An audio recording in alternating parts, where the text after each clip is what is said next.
ਨੂੰ। ਵਾਹਿਗੁਰੂ ਜੀ ਕਾ ਖਾਲਸਾ, ਵਾਹਿਗੁਰੂ ਜੀ ਕੀ ਫਤਿਹ।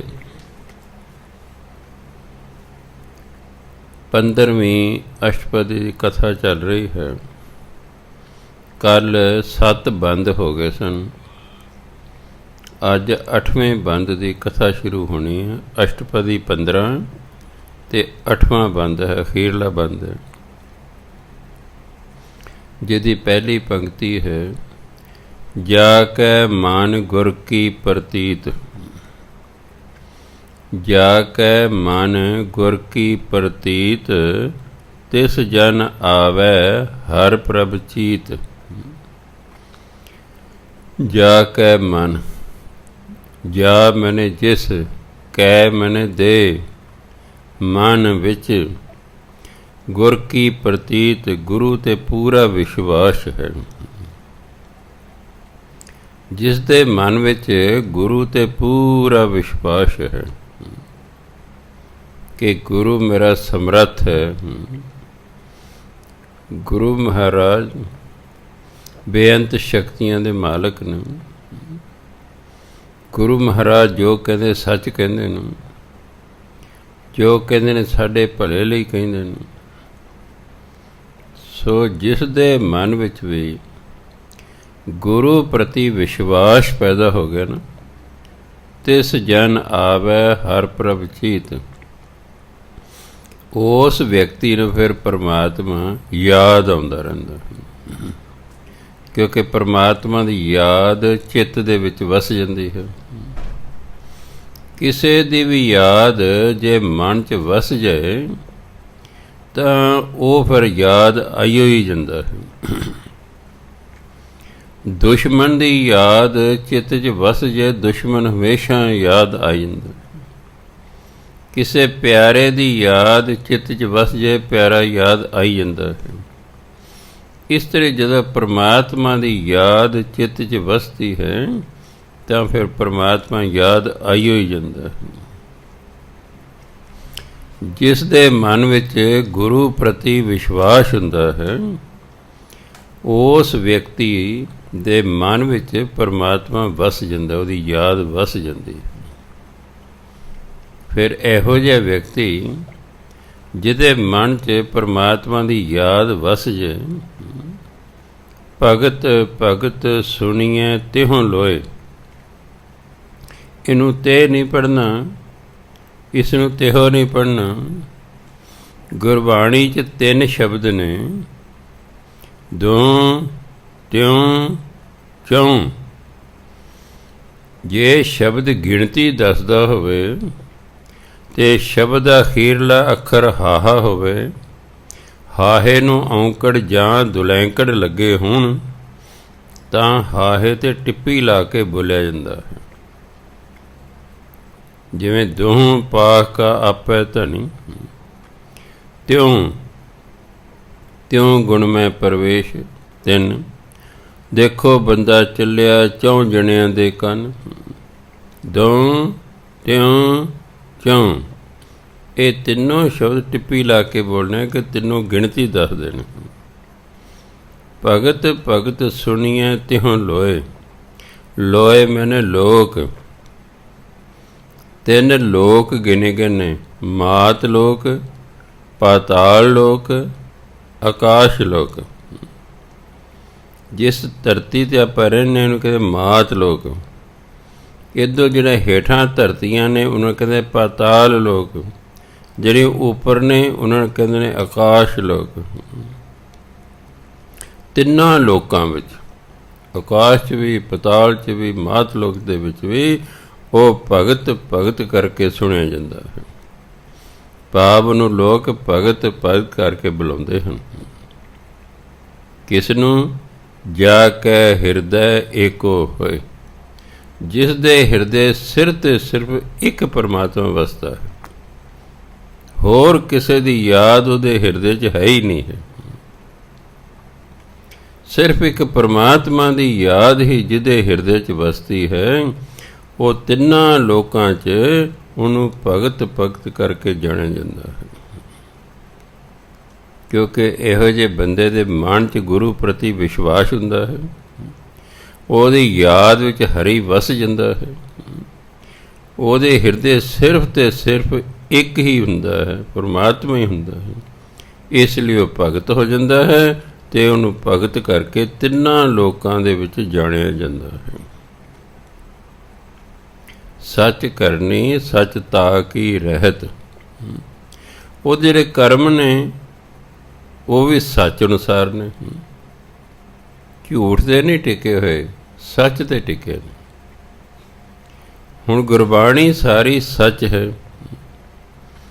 ਜਿਸ ਦੇ ਕਰਮ ਗੁਰਬਾਣੀ ਅਨੁਸਾਰ ਹੋਣਗੇ ਉਹਦੀ ਕਰਨੀ ਸੱਚ ਹੋਏਗੀ। ਸੱਚ ਤਾਂ ਕਿ ਰਹਿਤ, ਰਹਿਤ ਹੁੰਦੇ ਅੰਦਰਲੀ ਅਵਸਥਾ। ਜਿਹਦੀ ਅੰਦਰਲੀ ਰਹਿਤ ਸੱਚ 'ਤੇ ਟਿਕੀ ਹੋਈ ਹੈ, ਅੰਦਰਲੀ ਰਹਿਤ ਬਾਣੀ ਅਨੁਸਾਰ ਹੈ। ਜਿਹਦੇ ਬਾਹਰਲੇ ਕਰਮ ਬਾਣੀ ਅਨੁਸਾਰ ਹਨ, ਭਾਵ ਜਿਸ ਦੇ ਕਰਮ ਸੱਚ ਅਨੁਸਾਰ ਹਨ, ਜਿਸ ਦੀ ਰਹਿਤ ਸੱਚ ਅਨੁਸਾਰ ਹੈ। ਸਤ ਹਿਰਦੈ, ਉਹਦੇ ਹਿਰਦੇ ਦੇ ਵਿੱਚ ਮਨ 'ਚ ਵੀ ਸੱਚ ਹੁੰਦਾ।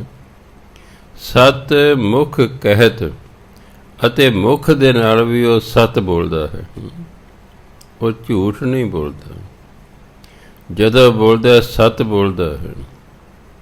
ਜਦੋਂ ਬੋਲਦਾ ਪਰਮਾਤਮਾ ਦੇ ਨਾਮ ਬਾਰੇ ਬੋਲਦਾ ਹੈ। ਸਾਚੀ ਦ੍ਰਿਸ਼ਟ, ਸਾਚਾ ਆਕਾਰ, ਉਹਦੀ ਦ੍ਰਿਸ਼ਟੀ ਵੀ ਸੱਚੀ ਹੁੰਦੀ ਹੈ। ਉਹ ਕੂੜ ਕਬਾੜ ਨਹੀਂ ਵੇਖਦਾ, ਉਹਨੂੰ ਸਾਰਿਆਂ 'ਚ ਰੱਬ ਹੀ ਵਿਖਾਈ ਦਿੰਦਾ ਹੈ। ਇਸ ਲਈ ਉਹਦੀ ਦ੍ਰਿਸ਼ਟੀ, ਉਹਦੀ ਨਜ਼ਰ ਵੀ ਸੱਚੀ। ਸਾਚਾ ਆਕਾਰ, ਉਹਦਾ ਆਕਾਰ ਜਿਹੜਾ ਅੱਖਾਂ ਨਾਲ ਦਿਸ ਰਿਹਾ ਉਹ ਵੀ ਸੱਚ ਹੈ। ਸੱਚ ਵਰਤੈ ਸਾਚਾ ਪਾਸਾਰ, ਇਹ ਸਾਰਾ ਪਸਾਰਾ ਜੋ ਪਰਮਾਤਮਾ ਬਣਾਏ ਸਾਚਾ ਹੈ, ਅਤੇ ਸੱਚ ਹੁੰਦਾ ਪਰਮਾਤਮਾ। ਪਰਮਾਤਮਾ ਹੀ ਇਹ ਆਪਣੇ ਪਸਾਰੇ 'ਚ ਵਰਤ ਰਿਹਾ ਹੈ, ਵਸਦਾ ਹੈ। ਸਾਰਾ ਪਸਾਰਾ ਜੋ ਵੀ ਬਣਿਆ ਹੈ, ਸਾਰੀ ਸ੍ਰਿਸ਼ਟੀ ਇਹ ਸੱਚੀ ਹੈ। ਇਹ ਕਿਉਂਕਿ ਇਹਦੇ ਵਿੱਚ ਸੱਚਾ ਵਰਤਦਾ ਹੈ। ਸਾਰੇ ਪਸਾਰੇ 'ਚ ਪਰਮਾਤਮਾ ਹੀ ਵਰਤ ਰਿਹਾ ਹੈ। ਪਾਰ ਬ੍ਰਹਮ ਜਿਨ ਸੱਚ ਕਰ ਜਾਤਾ, ਜਿਨ ਨੰਨੇ ਨੂੰ ਸਿਆਰੀ ਲਾ ਰੱਖੀ ਹੈ, ਜਿਸ ਨੇ। ਜੇ ਨੰਨੇ ਨੂੰ ਸਿਆਰੀ ਨਾ ਹੁੰਦੀ ਫਿਰ ਆਪਾਂ ਕਹਿੰਦੇ ਜਿਨ੍ਹਾਂ ਨੇ, ਫਿਰ ਜਿਨ ਬਹੁਵਚਨ ਹੋ ਜਾਣਾ ਸੀ। ਨੰਨੇ ਨੂੰ ਸਿਆਰੀ ਲਾ ਕੇ ਇੱਕ ਵਚਨ ਹੋ ਗਿਆ, ਜਿਨ ਜਿਸ ਨੇ। ਪਾਰ ਬ੍ਰਹਮ ਜਿਨ ਸੱਚ ਕਰ ਜਤ, ਜਿਸ ਨੇ ਪਰਮਾਤਮਾ ਨੂੰ ਸੱਚ ਕਰਕੇ ਜਾਣੇ ਵੀ ਪਰਮਾਤਮਾ ਸਦੀਵੀ ਹੈ, ਸਦਾ ਰਹਿਣ ਵਾਲਾ ਹੈ। ਕਿਉਂਕਿ ਪਰਮਾਤਮਾ ਤੋਂ ਬਿਨਾਂ ਹੋਰ ਸਦਾ ਰਹਿਣ ਵਾਲਾ ਕੁਝ ਨਹੀਂ ਹੈ। ਜਿਨਨੇ ਵੀ ਸਰੀਰ ਧਾਰਨ ਕੀਤਾ ਹੈ ਉਹ ਇਸ ਸੰਸਾਰ ਤੋਂ ਸਮਾਂ ਪਾ ਕੇ ਚਲਿਆ ਗਿਆ। ਪਰਮਾਤਮਾ ਸਰੀਰ ਧਾਰੀ ਨਹੀਂ ਹੈ, ਇਸ ਲਈ ਉਹਨੇ ਕਿਤੇ ਜਾਣਾ ਹੀ ਨਹੀਂ ਹੈ, ਉਹ ਤਾਂ ਸਦੀਵੀ ਹੈ। ਗੁਰਬਾਣੀ ਰਾਮ ਗਇਓ ਰਾਵਣ ਗਇਓ, ਚੰਗੇ ਨੇ ਵੀ ਚਲੇ ਜਾਣਾ, ਮੰਦੇ ਨੇ ਵੀ ਚਲੇ ਜਾਣਾ, ਕਿਉਂਕਿ ਸਰੀਰ ਹੈ। ਭਾਵੇਂ 500 ਉਮਰ ਸਾਲ ਹੋ ਜਾਏ, 600 ਸਾਲ ਹੋਵੇ, ਇੱਕ ਦਿਨ ਮਰਨਾ ਹੀ ਮਰਨਾ ਹੁੰਦਾ ਹੈ। ਅਤੇ ਪਰਮਾਤਮਾ ਸਦਾ ਰਹਿਣਾ। ਪਾਰ ਬ੍ਰਹਮ ਜਿਨ ਸੱਚ ਕਰ ਜਾਤਾ, ਜਿਸ ਨੇ ਪਰਮਾਤਮਾ ਨੂੰ ਸੱਚਾ ਕਰਕੇ ਜਾਣਿਆ ਵੀ ਸਦਾ ਰਹਿਣ ਵਾਲਾ ਹੈ। ਨਾਨਕ ਸੋ ਜਨ ਸੱਚ ਸਮਾਤਾ, ਉਹ ਵਿਅਕਤੀ ਫਿਰ ਸੱਚ ਦੇ ਵਿੱਚ ਹੀ ਸਮਾ ਜਾਂਦਾ ਹੈ। ਭਾਵ ਜਦੋਂ ਸਰੀਰ ਤਿਆਗਦਾ ਹੈ, ਉਹਦੀ ਜਿਹੜੀ ਜੀਵ ਆਤਮਾ ਹੈ ਉਹ ਪਰਮਾਤਮਾ ਦੇ ਵਿੱਚ ਲੀਨ ਹੋ ਜਾਂਦੀ ਹੈ, ਉਹਨੂੰ ਜਾ ਕੇ ਮਿਲ ਜਾਂਦਾ, ਉਹਦੇ ਰੂਪ ਹੋ ਜਾਂਦਾ। ਕਿਉਂਕਿ ਉਹਦਾ ਸਾਰਾ ਜੀਵਨ ਸੱਚ 'ਤੇ ਆਧਾਰਿਤ ਹੈ। ਉਹ ਕਰਮ ਕਰਦਾ ਤਾਂ ਵੀ ਸੱਚੇ, ਬੋਲਦਾ ਤਾਂ ਵੀ ਸੱਚ ਬੋਲਦਾ, ਉਹ ਸਾਰੇ ਪਸਾਰੇ ਵਿੱਚ ਸੱਚ ਨੂੰ ਵੇਖਦਾ ਹੈ। ਇਸ ਕਰਕੇ ਹਰ ਵਕਤ ਸੱਚ ਭਾਵ ਸਤ ਭਾਵ ਪਰਮਾਤਮਾ ਨਾਲ ਜੁੜਿਆ ਰਹਿੰਦਾ ਹੈ। ਅਤੇ ਜਿਹੜਾ ਵਿਅਕਤੀ ਹਰ ਵਕਤ ਪਰਮਾਤਮਾ ਨਾਲ ਜੁੜਿਆ ਰਹੇ ਉਹ ਅਖੀਰ ਨੂੰ ਪਰਮਾਤਮਾ ਦੇ ਵਿੱਚ ਹੀ ਸਮਾ ਜਾਂਦਾ ਹੈ। ਇੱਥੋਂ ਤੱਕ 15 ਅਸ਼ਟਪਦੀਆਂ ਪੂਰੀਆਂ ਹੋ ਗਈਆਂ ਨੇ। ਹੁਣ 16ਵੀਂ ਅਸ਼ਟਪਦੀ ਸ਼ੁਰੂ ਹੋਣੀ ਹੈ। ਹਰ ਇੱਕ ਅਸ਼ਟਪਦੀ ਦੇ ਆਰੰਭ ਵਿੱਚ ਸ਼ਲੋਕ ਹੁੰਦਾ ਹੈ। ਉਹ ਸ਼ਲੋਕ ਸਾਰੀ ਅਸ਼ਟਪਦੀ ਦਾ ਕੇਂਦਰੀ ਭਾਵ ਹੁੰਦਾ ਹੈ। ਸ਼ਲੋਕ ਹੈ, ਰੂਪ ਨਾ ਰੇਖ ਨਾ ਰੰਗ ਕਿਛ, ਤ੍ਰਿਹੋਂ ਗੁਣ ਤੇ ਪ੍ਰਭ ਭਿੰਨ, ਤਿਸੈ ਬੁਝਾਏ ਨਾਨਕਾ, ਜਿਸ ਹੋਵੈ ਸੋ ਪ੍ਰਸੰਨ। ਪਰਮਾਤਮਾ ਦਾ ਨਾ ਕੋਈ ਰੂਪ ਹੈ, ਰੇਖ ਨਾ ਕੋਈ ਚਿੰਨ੍ਹ ਹੈ, ਕੋਈ ਨਿਸ਼ਾਨੀ ਨਹੀਂ ਹੈ, ਨਾ ਰੰਗ ਨਾ ਕੋਈ ਰੰਗ ਹੈ। ਤ੍ਰਿਹੋਂ ਗੁਣ, ਮਾਇਆ ਦੇ 3 ਗੁਣ ਨੇ। ਕਿਤੇ ਤੇਹੋਂ ਲਿਖਿਆ, ਕਿਤੇ ਤ੍ਰਿਹੋਂ ਲਿਖਿਆ ਹੈ। ਅਸੀਂ ਪਾਕਿਸਤਾਨ ਜਦੋਂ ਆਏ ਤਾਂ ਉਧਰ ਗਿਣਦੇ ਸੀ 1 2 3। ਜਦੋਂ ਮੈਂ 1 2 3 ਬੋਲਿਆ ਤਾਂ ਅਸੀਂ ਬਾਲਿਆਂ ਵਾਲੀ ਜ਼ਿਲ੍ਹਾ ਬਠਿੰਡਾ 'ਚ ਰਹਿੰਦੇ ਸੀ। ਉਹ ਬੱਚੇ ਸਾਰੇ ਹੱਸ ਪਏ, ਕਿਉਂਕਿ ਇੱਧਰ ਕਹਿੰਦੇ ਸਨ 1 2 3। ਪਰ ਜਿਹੜਾ ਟੀਚਰ ਸੀ ਉਸਨੂੰ ਪਤਾ ਸੀ, ਕਹਿੰਦੇ ਹੱਸੋ ਨਹੀਂ ਬਈ, ਇੱਧਰਲੇ ਪਾਸੇ 1 2 3 ਕਹਿੰਦੇ ਨੇ, ਪਾਕਿਸਤਾਨ 'ਚ ਉਸਨੂੰ 1 2 3 ਕਹਿੰਦੇ ਸੀ। ਇਸੇ ਲਈ ਕਿਤੇ ਲਿਖਿਆ ਤੇਹੋਂ ਗੁਣ, ਕਿਤੇ ਲਿਖਿਆ ਤ੍ਰਿਹੋਂ ਗੁਣ, ਇੱਕੋ ਹੀ ਗੱਲ ਹੈ 3। ਰੂਪ ਨਾ ਰੇਖ ਨਾ ਰੰਗ ਕਿਛ, ਪਰਮਾਤਮਾ ਦਾ ਕੋਈ ਰੂਪ ਨਹੀਂ, ਕੋਈ ਚਿੰਨ੍ਹ ਨਹੀਂ, ਕੋਈ ਰੰਗ ਨਹੀਂ। ਤ੍ਰਿਹੋਂ ਗੁਣ ਤੇ ਪ੍ਰਭ ਭਿੰਨ, ਮਾਇਆ ਦੇ ਹੈਗੇ 3 ਗੁਣ। ਕਿੰਨੇ ਗੁਣ ਨੇ ਮਾਇਆ ਦੇ? 3। ਇੱਕ ਰਜੋ, ਸਤੋ, ਤਮੋ, 3 ਗੁਣ। ਤਮੋ ਗੁਣ ਉਹ ਗੁਣ ਹੁੰਦਾ ਹੈ ਜਿਹੜੇ ਅਸੀਂ ਕਰਮ ਕਰੀਏ ਨਾ ਸਾਨੂੰ ਆਪ ਲਾਭ ਨਾ ਕਿਸੇ ਨੂੰ ਲਾਭ, ਉਹ ਲੋਕ ਤਮੋ ਗੁਣੀ ਹੁੰਦੇ ਨੇ। ਜਿਵੇਂ ਇੱਕ ਨਸ਼ਈ ਬੰਦਾ, ਉਹ ਨਸ਼ੇ ਦਾ ਨਾ ਉਹਨੂੰ ਕੋਈ ਫਾਇਦਾ, ਨਾ ਕੋਈ ਸੰਸਾਰ ਨੂੰ ਉਸ ਤੋਂ ਲਾਭ, ਕੋਈ ਬੰਦੇ ਤੋਂ। ਉਹ ਆਪਣਾ ਵੀ ਨੁਕਸਾਨ ਕਰਦਾ, ਸਮਾਜ ਦਾ ਵੀ ਨੁਕਸਾਨ ਕਰਦਾ। ਇਹੋ ਜਿਹੇ ਲੋਕ ਤ੍ਰਿਹੋਂ ਗੁਣੀ ਹੁੰਦੇ ਨੇ। ਇਹੋ ਜਿਹੇ ਲੋਕ ਤਮੋ ਗੁਣੀ ਹੁੰਦੇ ਨੇ। ਰਜੋ ਗੁਣੀ ਉਹ ਲੋਕ ਹੁੰਦੇ ਨੇ ਜਿਹੜੇ ਤਰੱਕੀ ਕਰਨਾ ਚਾਹੁੰਦੇ ਨੇ। ਮੈਂ ਦੂਜਿਆਂ ਤੋਂ ਅੱਗੇ ਨਿਕਲਾਂ, ਹਉਮੈ ਭਾਵ ਹੁੰਦਾ ਨਾ ਜੀ। ਪਰ ਉਹਨਾਂ 'ਚ ਇੱਕ ਨੁਕਸ ਹੁੰਦਾ ਹੈ ਕਿ ਉਹ ਕਹਿੰਦੇ ਨੇ ਮੇਰਾ ਭਲਾ ਹੋਣਾ ਚਾਹੀਦਾ, ਦੂਜੇ ਦਾ ਭਾਵੇਂ ਨੁਕਸਾਨ ਹੋ ਜਾਏ। ਇਹੋ ਜਿਹੇ ਲੋਕ ਰਜੋ ਗੁਣੀ ਹੁੰਦੇ ਨੇ। ਇੱਕ ਉਹ ਲੋਕ ਨੇ ਜੋ ਸਤੋ ਗੁਣੀ ਨੇ, ਜੋ ਐਸੇ ਕਰਮ ਕਰਦੇ ਜਿਸ 'ਚ ਉਹਨਾਂ ਦਾ ਵੀ ਭਲਾ ਅਤੇ ਦੂਜਿਆਂ ਦਾ ਵੀ ਭਲਾ।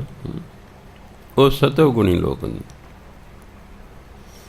ਜਿਹੜੇ ਮਾਇਆ ਦੇ ਅਧੀਨ ਨੇ ਇਹ 3 ਪ੍ਰਕਾਰ ਦੇ ਲੋਕ ਨੇ, ਰਜੋ ਸਤੋ ਤਮੋ। ਮਾਇਆ ਦੇ 3 ਗੁਣ ਨੇ, ਰਜੋ ਗੁਣ, ਤਮੋ ਗੁਣ, ਸਤੋ ਗੁਣ। ਆਪਾਂ ਜਿਹੜੇ ਹਾਂ ਇਹ ਮਾਇਆ ਦੇ 3 ਗੁਣਾਂ ਦੇ ਅਧੀਨ ਹਾਂ। ਕੋਈ ਸਾਡੇ 'ਚ ਰਜੋ ਗੁਣੀ ਹੈ, ਕੋਈ ਤਮੋ ਗੁਣੀ ਹੈ, ਕੋਈ ਸਤੋ ਗੁਣੀ ਹੈ। ਪਰ ਜਿਹੜਾ ਬ੍ਰਹਮ ਗਿਆਨੀ ਹੁੰਦਾ ਹੈ ਉਹ ਇਹਨਾਂ 3 ਗੁਣਾਂ ਤੋਂ ਉੱਪਰ ਹੁੰਦਾ ਹੈ। ਉਹ 3 ਗੁਣਾਂ ਤੋਂ ਉੱਪਰ ਹੁੰਦਾ ਹੈ। ਉਹਨੂੰ ਕਹਿੰਦੇ ਨੇ ਚੌਥਾ ਪਦ, ਉਹਨੂੰ ਕਹਿੰਦੇ ਹਿੰਦੀ ਵਾਲੇ ਉਨਮਨੀ ਅਵਸਥਾ, ਉਹਨੂੰ ਕਹਿੰਦੇ ਨੇ ਤੁਰੀਆ ਅਵਸਥਾ, ਉਹਨੂੰ ਕਹਿੰਦੇ ਨੇ ਬ੍ਰਹਮ ਗਿਆਨ ਦੀ ਅਵਸਥਾ। ਸੋ ਗੁਰੂ ਮਹਾਰਾਜ ਕਹਿੰਦੇ ਪਰਮਾਤਮਾ ਜਿਹੜਾ ਹੈ ਤ੍ਰਿਹੋਂ ਗੁਣ ਤੇ ਪ੍ਰਭ ਭਿੰਨ। ਪਰਮਾਤਮਾ 3 ਗੁਣਾਂ ਤੋਂ ਵੱਖਰਾ ਹੈ। ਪਰਮਾਤਮਾ ਨੇ 3 ਗੁਣਾਂ 'ਚ ਨਹੀਂ ਆਉਂਦਾ, ਇਸ ਲਈ ਉਹਨੂੰ ਨਿਰਲੇਪ ਕਹਿੰਦੇ ਨੇ। ਉਹਨੂੰ ਨਿਰਲੇਪ ਕਹਿੰਦੇ ਨੇ। ਰਹਿ ਸਾਡੇ 'ਚ ਹੀ ਰਿਹਾ, ਸਾਡੇ ਅੰਦਰ ਹੀ ਬੈਠਾ।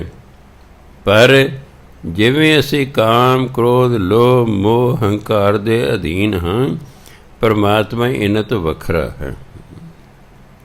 ਕਿਉਂਕਿ ਨਿਰਲੇਪ ਹੈ, ਉਸ 'ਤੇ ਇਹਨਾਂ ਚੀਜ਼ਾਂ ਦਾ ਅਸਰ ਨਹੀਂ ਹੁੰਦਾ, ਸਾਡੇ 'ਤੇ ਅਸਰ ਹੁੰਦਾ। ਭਜਨ ਬੰਦਗੀ ਕਰ ਕਰ ਕਰ ਕਰਕੇ ਜਦੋਂ ਅਸੀਂ ਵੀ ਨਿਰਲੇਪ ਹੋ ਜਾਵਾਂਗੇ, ਫਿਰ ਸਾਡਾ ਪਰਮਾਤਮਾ ਨਾਲ ਮੇਲ ਹੋ ਸਕਦਾ, ਕਿਉਂਕਿ ਅਸੀਂ ਉਹਦੀ ਅਵਸਥਾ 'ਤੇ ਪਹੁੰਚ ਗਏ। ਤਿਸੈ ਬੁਝਾਏ ਨਾਨਕਾ ਜਿਸ ਹੋਵੈ ਸੋ ਪ੍ਰਸੰਨ। ਜਿਸ 'ਤੇ ਪਰਮਾਤਮਾ ਬਹੁਤ ਖੁਸ਼ ਹੁੰਦਾ ਨਾ, ਉਹਨੂੰ ਫਿਰ ਆਪਣੇ ਬਾਰੇ ਸੋਝੀ ਦਿੰਦਾ। ਆਪਾਂ ਨੂੰ ਜਿਹੜੀ ਸੋਝੀ ਹੈ ਇਹ ਤਾਂ ਬਾਣੀ ਪੜ੍ਹ ਪੜ੍ਹ ਕੇ ਹੋਈ ਹੈ ਨਾ, ਸਾਡਾ ਆਪਣਾ ਕੋਈ ਤਜਰਬਾ ਨਹੀਂ, ਸਾਡਾ ਕੋਈ ਆਪਣਾ ਐਕਸਪੀਰੀਅੰਸ ਨਹੀਂ। ਅਸੀਂ ਜੋ ਕੁਝ ਵੀ ਪਰਮਾਤਮਾ ਬਾਰੇ ਜਾਣਦੇ ਹਾਂ ਇਹ ਤਾਂ ਸੁਣਿਆ ਸੁਣਾਇਆ ਹੈ। ਜਦੋਂ ਪਰਮਾਤਮਾ ਆਪਣੇ ਦਰਸ਼ਨ ਦੇਵੇਗਾ ਸਾਨੂੰ, ਆਪ ਸਾਨੂੰ ਸੋਝੀ ਬਖਸ਼ੇਗਾ, ਫਿਰ ਉਹਦੇ ਬਾਰੇ ਪਤਾ ਲੱਗੇਗਾ। ਤਿਸੈ ਬੁਝਾਏ ਨਾਨਕਾ ਜਿਸ ਹੋਵੈ ਸੋ ਪ੍ਰਸੰਨ। ਜਿਸ 'ਤੇ ਪਰਮਾਤਮਾ ਬਹੁਤ ਖੁਸ਼ ਹੁੰਦਾ ਨਾ, ਉਹਨੂੰ ਆਪਣੇ ਬਾਰੇ ਸੋਝੀ ਦਿੰਦਾ ਹੈ। ਅਸ਼ਟਪਦੀ, ਅਸ਼ਟ ਮੈਨੇ 8, ਪਦੀ ਮੈਨੇ ਪਦੇ, 8 ਪਦੇ ਨੇ। ਅਬਿਨਾਸ਼ੀ ਪ੍ਰਭ ਮਨ ਮੈਂ ਰਾਖ। ਅਬਿਨਾਸ਼ੀ ਸਦਾ ਰਹਿਣ ਵਾਲਾ, ਜਿਹਦਾ ਕਦੇ ਨਾਸ਼ ਨਹੀਂ ਹੁੰਦਾ, ਉਹਨੂੰ ਕਹਿੰਦੇ, ਉਹਨੂੰ ਅਬਿਨਾਸ਼ੀ ਵੀ ਕਹਿੰਦੇ ਨੇ, ਵਾਵੇ ਵਾਵੇ ਨਾਲ ਵੀ ਅਬਿਨਾਸ਼ੀ ਵੀ ਕਹਿੰਦੇ, ਇੱਕੋ ਹੀ ਗੱਲ ਹੈ। ਅਬਿਨਾਸ਼ੀ ਹੁੰਦਾ ਜਿਹਦਾ ਕਦੇ ਨਾਸ ਨਾ ਹੋਵੇ, ਸਦਾ ਰਹਿਣ ਵਾਲਾ। ਅਬਿਨਾਸ਼ੀ ਪ੍ਰਭ ਮਨ ਮੈਂ ਰਾਖ। ਹੈ ਇਨਸਾਨ, ਤੂੰ ਸਦਾ ਰਹਿਣ ਵਾਲੇ ਪਰਮਾਤਮਾ ਨੂੰ ਮਨ 'ਚ ਯਾਦ ਰੱਖ। ਹੋਰ ਤੂੰ ਕਿਸੇ ਨਾਲ ਪਿਆਰ ਕਰੇਂਗਾ,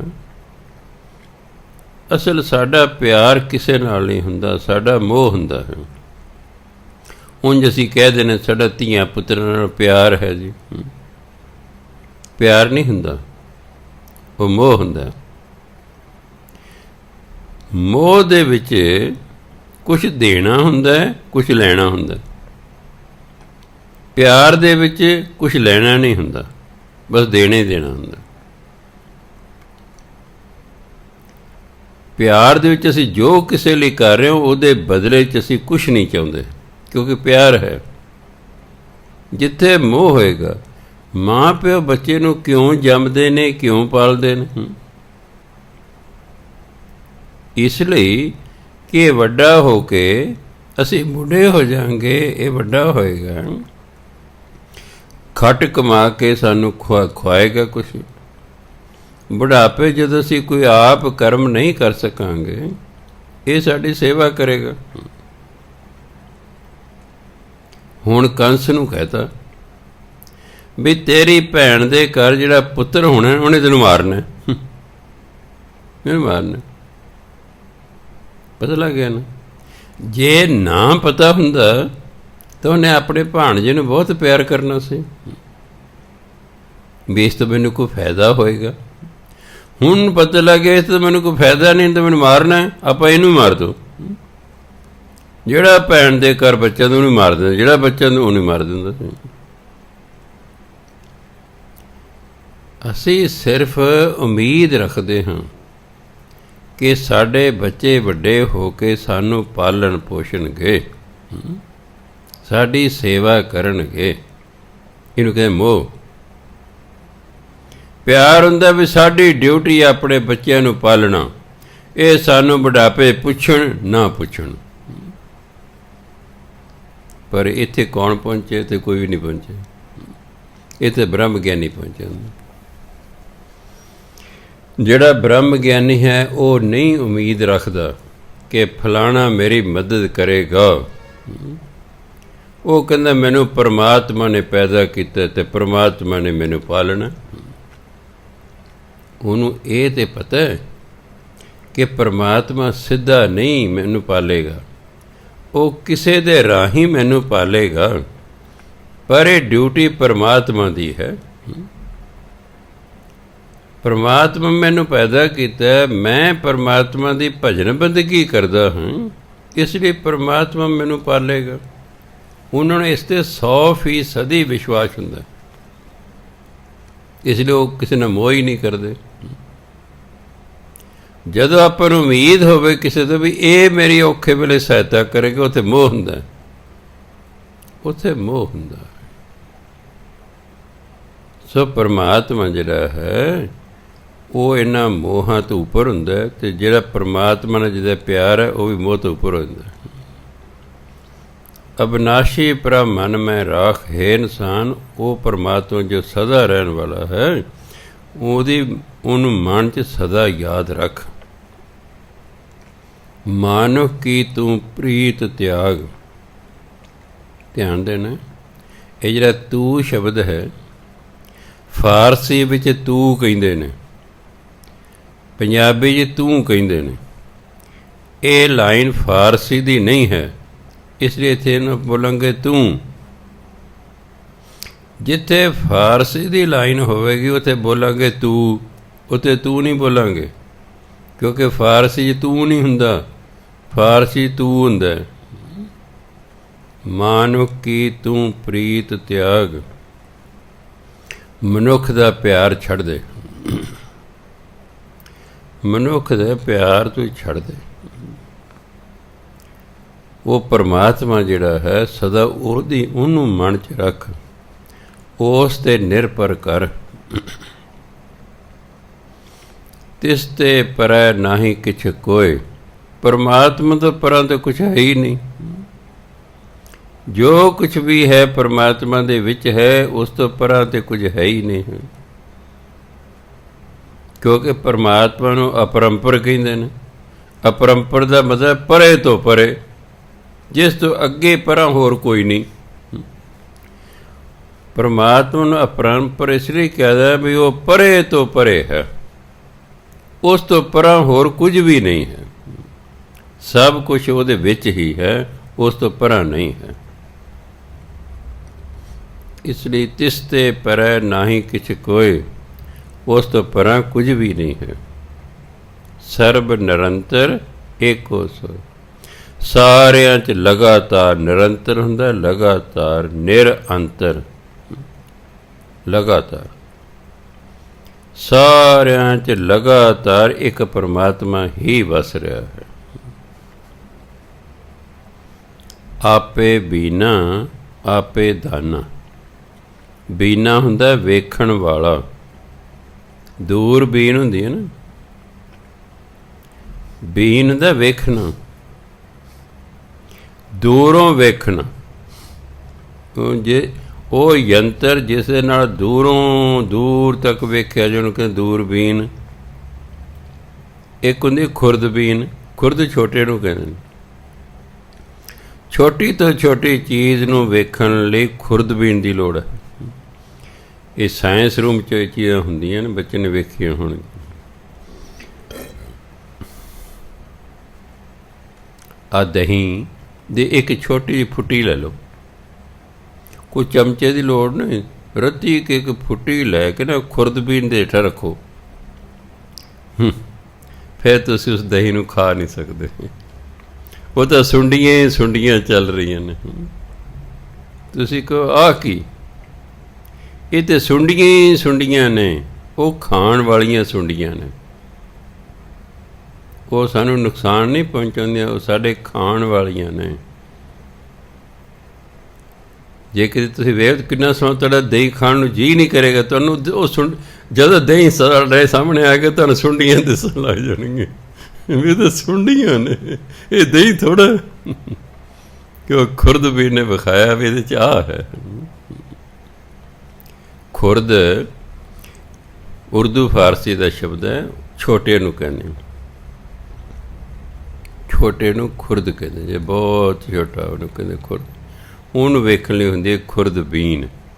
ਪਾ ਬੀਨਾ ਮੈਨੇ ਵੇਖਣ ਵਾਲਾ, ਆਪੇ ਬੀਨਾ, ਪਰਮਾਤਮਾ ਆਪ ਹੀ ਸਭ ਨੂੰ ਵੇਖਣ ਵਾਲਾ ਹੈ। ਆਪੇ ਦਾਨਾ, ਦਾਨਾ ਸਿਆਣੇ ਨੂੰ ਕਹਿੰਦੇ ਨੇ, ਆਪ ਹੀ ਸਿਆਣਾ ਹੈ। ਪਰਮਾਤਮਾ ਬੀਨਾ ਵੀ ਹੈ, ਉਹ ਸਭ ਨੂੰ ਵੇਖਣ ਵਾਲਾ ਵੀ ਹੈ, ਉਹ ਸਿਆਣਾ ਵੀ ਹੈ। ਜੋ ਸਿਆਣਾ ਨਾ ਹੁੰਦਾ, ਸਾਡੇ ਵਰਗਾ ਹੁੰਦਾ, ਸਾਡੇ ਤੋਂ ਤਾਂ 2 ਜਵਾਕ ਨਹੀਂ ਪਾਲ ਹੁੰਦੇ। ਜੋ ਮੈਂ ਟੀਚਰ ਲੱਗਾ ਸੀ, 1600 ਵਿਦਿਆਰਥੀ ਸੀ ਸਾਡੇ ਸਕੂਲ 'ਚ। ਕਈ ਵਾਰੀ ਪੇਰੈਂਟਸ ਨੇ ਆਉਣਾ, ਕਹਿੰਦੇ ਧੰਨ ਮਾਸਟਰ ਜੀ ਤੁਸੀਂ ਹੋ, ਸਾਡੇ ਤੋਂ ਤਾਂ 2 ਜਵਾਕ ਨਹੀਂ ਸਾਂਭਦੇ, ਤੁਸੀਂ 1600 ਨੂੰ ਸਾਂਭੀ ਫਿਰਦੇ ਹੋ। ਮੈਂ ਜੀ ਤੁਸੀਂ ਮੋਹ 'ਚ ਹੋ, ਅਸੀਂ ਮੋਹ 'ਚ ਨਹੀਂ ਹਾਂ, ਬਸ ਇੰਨਾ ਹੀ ਫਰਕ। ਤੁਸੀਂ ਮੋਹ 'ਚ ਹੋ, ਅਸੀਂ ਮੋਹ 'ਚ ਨਹੀਂ ਹਾਂ। ਸੋ ਇਸ ਲਈ ਪਰਮਾਤਮਾ ਦੇਖਣ ਵਾਲਾ ਵੀ ਹੈ ਵੀ ਇਹ ਸੰਸਾਰ ਦੇ ਲੋਕ ਕੀ ਕਰ ਰਹੇ ਨੇ, ਦਾਨਾ ਵੀ ਹੈ, ਸਿਆਣਾ ਵੀ ਹੈ ਵੀ ਸੰਸਾਰ ਨੂੰ ਕਿਵੇਂ ਚਲਾਉਣਾ। ਗਹਿਰ ਗੰਭੀਰ, ਉਹ ਬਹੁਤ ਗੰਭੀਰ ਹੈ, ਸਾਡੇ ਵਾਂਗੂ ਚੁਲਬਲਾ ਨਹੀਂ ਹੈਗਾ, ਸਾਡੇ ਵਾਂਗੂ ਚੁਲਬਲਾ ਨਹੀਂ, ਉਹ ਬੜਾ ਗੰਭੀਰ ਹੈ, ਗਹਿਰ ਗੰਭੀਰ, ਬਹੁਤ ਗੰਭੀਰ। ਗਹੀਰ ਸੁਜਾਨਾ, ਸੁਜਾਨਾ ਹੁੰਦਾ ਜਿਹਨੂੰ ਬਹੁਤ ਗਿਆਨ ਹੋਵੇ, ਉਹਨੂੰ ਕਹਿੰਦੇ ਸੁਜਾਨਾ। ਗਹੀਰ ਦਾ ਸ਼ਬਦੀ ਅਰਥ ਸਮੁੰਦਰ, ਭਾਵ ਬਹੁਤ ਗਿਆਨਵਾਨ ਹੈ। ਸਾਡੇ ਗਿਆਨ ਦੀ ਇੱਕ ਹੱਦ ਹੈ, ਪਰਮਾਤਮਾ ਦੇ ਗਿਆਨ ਦੀ ਕੋਈ ਹੱਦ ਹੀ ਨਹੀਂ ਹੈ।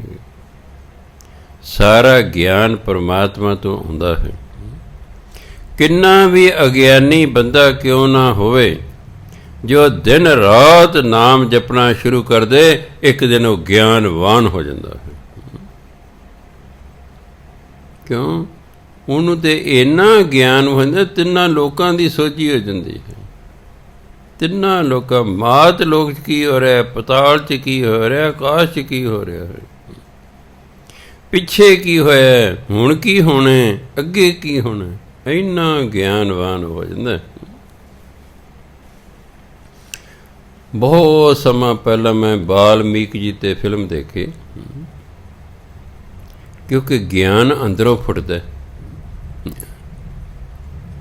ਤਾਂ ਹੀ ਗੁਰੂ ਨਾਨਕ ਦੇਵ ਜੀ ਕਹਿੰਦੇ, ਮਰਦਾਨਾ ਜੀ ਰਬਾਬ ਵਜਾਓ, ਬਾਣੀ ਆਈ ਹੈ।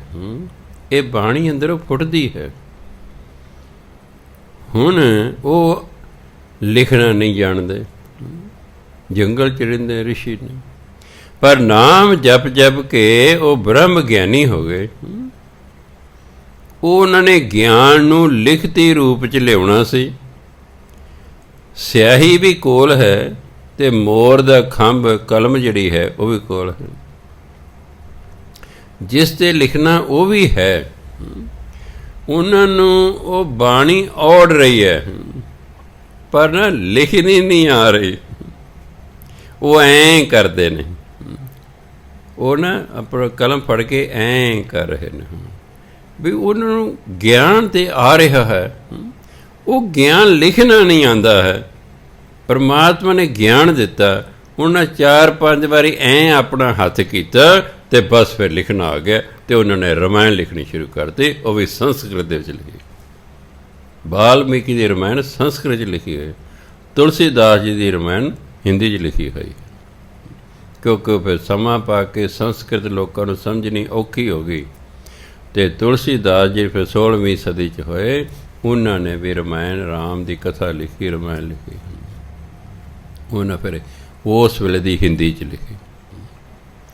ਉਸ ਵੇਲੇ ਦੀ ਹਿੰਦੀ ਅਤੇ ਅੱਜ ਦੀ ਹਿੰਦੀ 'ਚ ਵੀ ਫਰਕ ਪੈ ਗਿਆ ਹੈ। ਜਿਵੇਂ ਉਹ ਜਦੋਂ ਆ ਬਾਣੀ ਲਿਖੀ ਗਈ, ਉਸ ਵੇਲੇ ਜਿਹੜੇ ਲੋਕ ਸਨ, ਉਹ ਬਿਨਾਂ ਕਥਾ ਤੋਂ ਹੀ ਇਸ ਬਾਣੀ ਨੂੰ ਸਮਝਦੇ ਸਨ, ਕਿਉਂਕਿ ਉਸ ਵੇਲੇ ਦੇ ਸਨ। ਜਿਵੇਂ ਅੱਜ ਦੇ ਪੰਜਾਬੀ ਕੋਈ ਬੋਲੇ ਤਾਂ ਸਾਰੇ, ਮੈਂ ਹੁਣ ਅੱਜ ਦੀ ਪੰਜਾਬੀ ਬੋਲ ਰਿਹਾ ਨਾ, ਤੁਸੀਂ ਸਾਰੇ ਸਮਝ ਰਹੇ ਹੋ ਕਿ ਨਹੀਂ? ਇਸ ਤਰ੍ਹਾਂ ਜਦੋਂ ਬਾਣੀ ਇਹ ਲਿਖੀ ਗਈ, ਉਸ ਵੇਲੇ ਸਾਰੇ ਲੋਕ ਇਸ ਨੂੰ ਜਾਣਦੇ ਸਨ ਵੀ ਆਹ ਗੁਰੂ ਮਹਾਰਾਜ ਕਹਿ ਰਹੇ ਨੇ। ਸਮਾਂ ਪਾ ਕੇ ਜਿਹੜੀਆਂ ਜ਼ਬਾਨਾਂ, ਭਾਸ਼ਾਵਾਂ ਬਦਲਦੀਆਂ ਰਹਿੰਦੀਆਂ ਹਨ, ਇਸ ਕਰਕੇ ਉਹ ਪਹਿਲੀ ਲਿਖੀ ਹੋਈ ਚੀਜ਼ ਸਮਝਣ ਨੂੰ ਔਖੀ ਹੋ ਜਾਂਦੀ ਹੈ। ਤਾਂ ਇਹ ਕਥਾ ਵਾਰਤਾ ਸ਼ੁਰੂ ਹੋਈ, ਅਤੇ ਕਥਾ ਵਾਰਤਾ ਸ਼ੁਰੂ ਕੀਤੀ ਗੁਰੂ ਗੋਬਿੰਦ ਸਿੰਘ ਮਹਾਰਾਜ ਨੇ ਬਾਣੀ ਦੀ। ਪਹਿਲਾਂ ਬਾਣੀ ਦੀ ਕਥਾ ਨਹੀਂ ਸੀ ਹੁੰਦੀ, ਕਿਉਂਕਿ 6ਵੇਂ ਪਾਤਸ਼ਾਹ ਕੋਲ ਗੁਰੂ ਗ੍ਰੰਥ ਸਾਹਿਬ ਸਨ। ਪੰਚਮ ਪਾਤਸ਼ਾਹ ਤਿਆਰ ਕੀਤੇ, ਛੇਵੇਂ ਪਾਤਸ਼ਾਹ ਕੋਲ ਸਨ। ਜਦੋਂ ਅੰਮ੍ਰਿਤਸਰ ਦੀ ਲੜਾਈ ਲਾਹੌਰ ਵਾਲਿਆਂ ਨਾਲ ਹੋਈ ਤਾਂ ਗੁਰੂ ਮਹਾਰਾਜ ਨੇ ਧੀਰ ਮੱਲ ਜਿਹਨਾਂ ਦਾ ਸਪੁੱਤਰ ਸੀ, ਉਹਨੂੰ ਕਿਹਾ ਵੀ ਤੇਰਾ ਵਿਆਹ ਕਰਤਾਰਪੁਰ ਹੋਇਆ ਹੈ, ਤੂੰ ਆਪਣੇ ਸਹੁਰੇ ਪਿੰਡ ਲੈ ਜਾ ਇਹ ਗੁਰੂ ਗ੍ਰੰਥ ਸਾਹਿਬ। ਜਿਹੜੀ ਪੰਚਮ ਪਾਤਸ਼ਾਹ ਨੇ ਗੁਰੂ ਗ੍ਰੰਥ ਤਿਆਰ ਕੀਤਾ ਸੀ ਉਹ ਤੇ ਕਰਤਾਰਪੁਰ ਧੀਰ ਮੱਲੀਆਂ ਕੋਲੇ ਹੈ। ਸਮਾਂ ਪਾ ਕੇ ਧੀਰ ਮੱਲ ਗੁਰੂਆਂ ਦੇ ਵਿਰੁੱਧ ਹੋ ਗਿਆ, ਉਹ ਦੁਸ਼ਮਣਾਂ ਨਾਲ ਰਲ ਗਿਆ। ਫਿਰ ਉਹਨਾਂ ਨੇ ਗੁਰੂ ਗ੍ਰੰਥ ਜਦ 10ਵੇਂ ਪਾਤਸ਼ਾਹ ਨੇ ਮੰਗਵਾਇਆ ਸਿੰਘ ਭੇਜ ਕੇ ਕਿ ਅਸੀਂ 9ਵੇਂ ਪਾਤਸ਼ਾਹ ਦੀ ਬਾਣੀ ਦਰਜ ਕਰਨੀ ਹੈ, ਸਾਨੂੰ ਗੁਰੂ ਗ੍ਰੰਥ ਸਾਹਿਬ ਦੇ ਦਿਓ। ਉਹਨਾਂ ਜਵਾਬ ਦਿੱਤਾ ਸੀ ਵੀ ਅਸੀਂ ਨਹੀਂ ਦਿੰਦੇ। ਇਸ ਲਈ 6ਵੇਂ ਪਾਤਸ਼ਾਹ, 7ਵੇਂ, 8ਵੇਂ, 9ਵੇਂ ਕੋਈ ਗੁਰੂ ਗ੍ਰੰਥ ਸਾਹਿਬ ਨਹੀਂ ਸੀ। ਇਹ ਤਾਂ 10ਵੇਂ ਪਾਤਸ਼ਾਹ ਨੇ ਦਮਦਮਾ ਸਾਹਿਬ ਜਾ ਕੇ ਫਿਰ ਇਹ ਦੁਬਾਰਾ ਲਿਖਾਇਆ। ਫਿਰ ਉਹਨਾਂ ਦੁਪਹਿਰ ਤੱਕ ਲਿਖਾਉਂਦੇ ਸਨ। ਭਾਈ ਮਨੀ ਸਿੰਘ ਜੀ ਲਿਖਦੇ ਸਨ ਅਤੇ ਬਾਬਾ ਦੀਪ ਸਿੰਘ ਸਿਆਹੀ, ਕਲਮ ਅਤੇ ਕਾਗਜ਼ ਇਹ ਤਿਆਰ ਕਰਕੇ ਭਾਈ ਮਨੀ ਸਿੰਘ ਨੂੰ ਦਿੰਦੇ ਸਨ ਅਤੇ 10ਵੇਂ ਪਾਤਸ਼ਾਹ ਬੋਲਦੇ ਸਨ ਅਤੇ ਭਾਈ ਮਨੀ ਸਿੰਘ ਜੀ ਲਿਖੀ ਜਾਂਦੇ ਸਨ। ਕਿ ਉਹਨਾਂ ਨੇ ਕਿਹਾ ਵੀ ਜੋ ਗੁਰੂ ਬਣਿਆ ਫਿਰਦਾ ਅਤੇ ਫਿਰ ਆਪੇ ਹੀ ਬਾਣੀ ਲਿਖਵਾ ਲਏ। ਅਤੇ ਗੁਰੂ 'ਤੇ ਜੇ ਦਿਵ ਦ੍ਰਿਸ਼ਟੀ ਖੁੱਲ੍ਹੀ ਹੁੰਦੀ ਹੈ, ਮੰਨ ਲਓ ਮੇਰੀ ਦਿਵ ਦ੍ਰਿਸ਼ਟੀ ਖੁੱਲ੍ਹੀ ਹੈ ਅਤੇ ਚਾਹੇ ਗੁਰੂ ਗ੍ਰੰਥ ਨੂੰ ਸੁਖ ਆਸਣ ਕੀਤਾ ਹੋਇਆ, ਮੈਨੂੰ ਤਾਂ ਵੀ ਸਾਰੀ ਬਾਣੀ ਵਿੱਚੋਂ ਦਿਸੀ ਜਾਏਗੀ। ਮੈਨੂੰ ਲੋੜ ਨਹੀਂ ਰੁਮਾਲਾ ਸਾਹਿਬ ਹਟਾ ਕੇ ਇਹਨੂੰ ਪੜ੍ਹਨ ਦੀ, ਉਹ ਮੈਨੂੰ ਵਿੱਚੋਂ ਦਿਸੀ ਜਾਣੀ ਹੈ। ਮੈਂ ਸੁਖ ਆਸਣ ਕੀਤੇ ਹੋਏ ਗੁਰੂ ਗ੍ਰੰਥ ਤੋਂ ਵੀ ਬਾਣੀ ਸਾਰੀ ਪੜ੍ਹ ਸਕਦਾ। 10ਵੇਂ ਪਾਤਸ਼ਾਹ ਬੋਲੀ ਗਏ, ਭਾਈ ਮਨੀ ਸਿੰਘ ਜੀ ਲਿਖੀ ਗਏ। ਦੁਪਹਿਰ ਤੱਕ ਜਿੰਨੀ ਲਿਖਾਉਂਦੇ ਸਨ, ਦੁਪਹਿਰ ਤੋਂ ਬਾਅਦ ਜਿਹੜੀ ਉੱਥੇ ਸੰਗਤ ਸੀ ਉਹ ਗੁਰਬਾਣੀ ਦੀ ਕਥਾ ਕਰਿਆ ਕਰਦੇ ਸਨ। ਫਿਰ ਗੁਰੂ ਮਹਾਰਾਜ ਸਾਰੇ ਗੁਰੂ ਗ੍ਰੰਥ ਸਾਹਿਬ ਦੀ ਕਥਾ 10ਵੇਂ ਪਾਤਸ਼ਾਹ ਨੇ ਕੀਤੀ।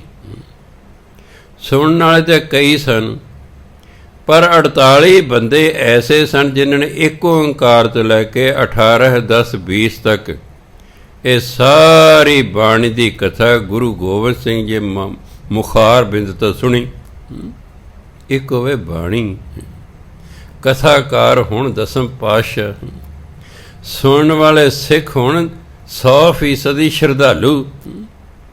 ਉਹ ਤੇ 48 ਦੇ 48 ਨਾ ਬ੍ਰਹਮ ਗਿਆਨੀ ਹੋ ਗਏ, ਉਹ ਬੇਦੇਹ ਹੋ ਗਏ, ਭਾਵ ਸਰੀਰ ਤੋਂ ਰਹਿਤ ਹੋ ਗਏ। ਉਹ ਤੇ ਸੱਚਖੰਡ ਨੂੰ ਜਾ ਰਹੇ ਨੇ। ਕਿਸੇ ਨੇ ਆ ਕੇ ਦੱਸਿਆ 10ਵੇਂ ਪਾਤਸ਼ਾਹ ਨੂੰ ਵੀ ਉਹ ਤਾਂ ਸਾਰੇ ਸਿੱਖ ਜੀ ਸੱਚਖੰਡ ਨੂੰ ਜਾ ਰਹੇ ਨੇ। 10ਵੇਂ ਪਾਤਸ਼ਾਹ ਦੇਖਿਆ ਵੀ ਤਾਂ ਸਾਰੇ ਚੱਲੇ ਨੇ। ਉਹਨਾਂ ਨੇ ਆਵਾਜ਼ ਮਾਰੀ, ਭਾਈ ਮਨੀ ਸਿੰਘ ਜੀ ਵਾਪਸ ਆਓ, ਬਾਬਾ ਦੀਪ ਸਿੰਘ ਜੀ ਵਾਪਸ ਆਓ। ਦੋ ਨੂੰ ਵਾਪਸ ਸੱਦ ਲਏ। ਹੁਣ ਹੀ ਸੀ ਰੂਹਾਂ ਨੇ ਵਾਪਸ ਆ ਗਈ। ਕਹਿੰਦੇ ਮਹਾਰਾਜ ਜੀ ਅਸੀਂ ਤਾਂ ਸੱਚਖੰਡ ਨੂੰ ਜਾ ਰਹੇ ਸੀ, ਤੁਸੀਂ ਸਾਨੂੰ ਵਾਪਸ ਸੱਦ ਲਏ। ਕਹਿੰਦੇ ਮਨੀ ਸਿੰਘ ਜੀ, ਦੀਪ ਸਿੰਘ ਜੀ, ਤੁਸੀਂ ਸੱਚਖੰਡ ਨੂੰ ਹੀ ਜਾਓਗੇ, ਪਰ ਅਜੇ ਤੁਹਾਡੇ ਤੋਂ ਕੰਮ ਲੈਣਾ, ਇਸ ਲਈ ਅਜੇ ਨਾ ਤੁਸੀਂ ਜਾਓ। ਇਹ ਬਾਣੀ 'ਚ ਇੰਨੀ ਤਾਕਤ ਹੈ, ਜੇ ਕੋਈ ਇਹਨੂੰ ਧਿਆਨ ਨਾਲ ਸੁਣ ਲੇ।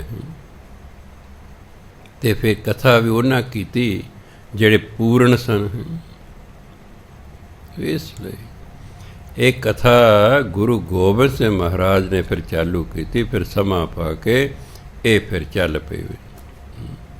ਸੰਥਿਆ ਵੀ ਫਿਰ ਇਹਦੀ ਸ਼ੁਰੂ ਹੋ ਗਈ, ਦਮਦਮੀ ਟਕਸਾਲ। ਫਿਰ ਜਦ ਭਾਈ ਮਨੀ ਸਿੰਘ ਜੀ ਅੰਮ੍ਰਿਤਸਰ ਆਏ, ਇੱਥੇ ਵੀ ਫਿਰ ਉਹਨਾਂ ਬਾਣੀ ਸਿਖਾਉਣੀ ਸ਼ੁਰੂ ਕੀਤੀ। 2 ਟਕਸਾਲਾਂ ਹੋ ਗਈਆਂ, ਇੱਕ ਭਾਈ ਮਨੀ ਸਿੰਘ ਦੀ, ਇੱਕ ਬਾਬਾ ਦੀਪ ਸਿੰਘ ਜੀ ਦੀ।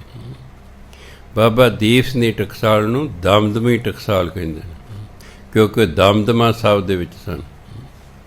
ਅੱਜ ਕੱਲ੍ਹ ਉਹ ਮਹਿਤਾ ਚੌਕ, ਇੱਥੇ ਉਹਨਾਂ ਦਾ ਹੈੱਡਕੁਆਟਰ ਆ ਗਿਆ ਹੈ।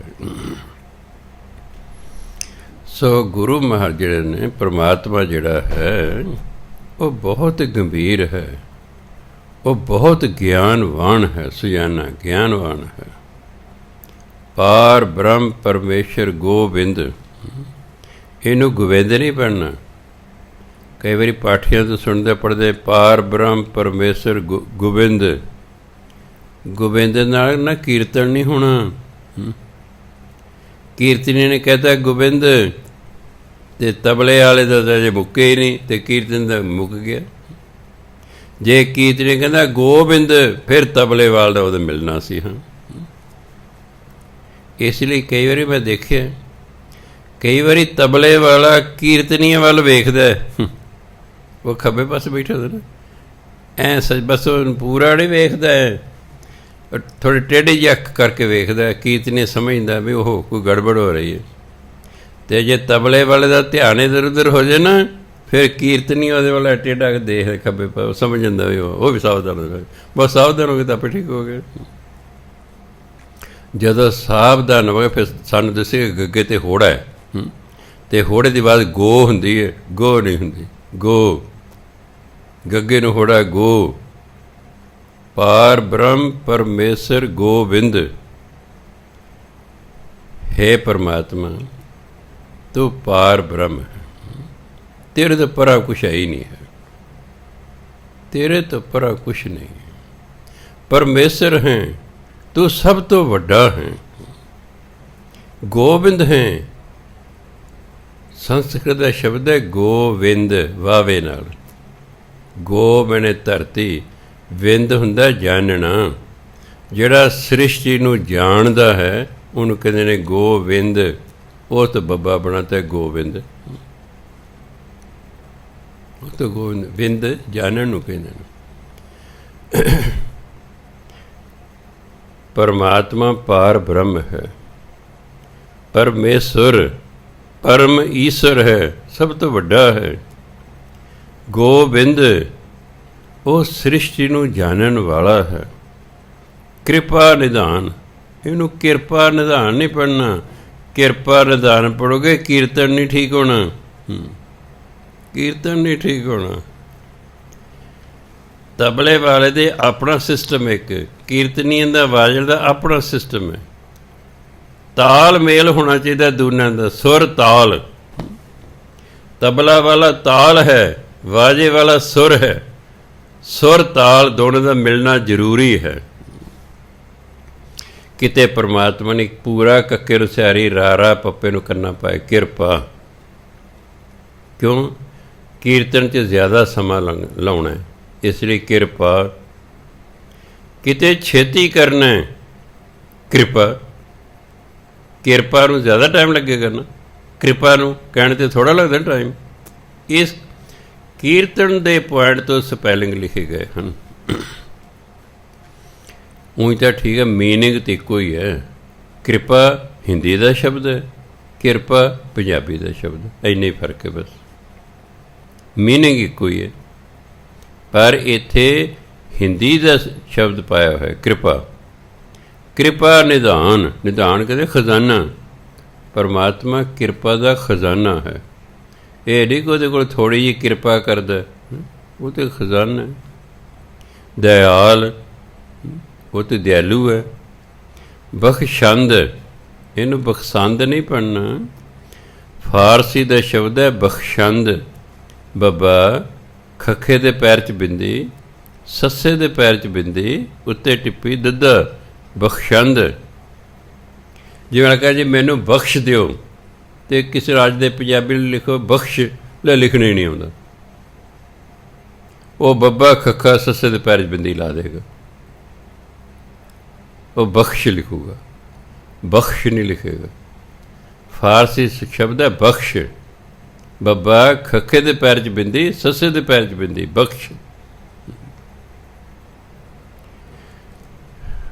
ਬਖਸ਼ੰਦ, ਜਿਹੜਾ ਦੂਜਿਆਂ ਨੂੰ ਬਖਸ਼ ਦੇਵੇ।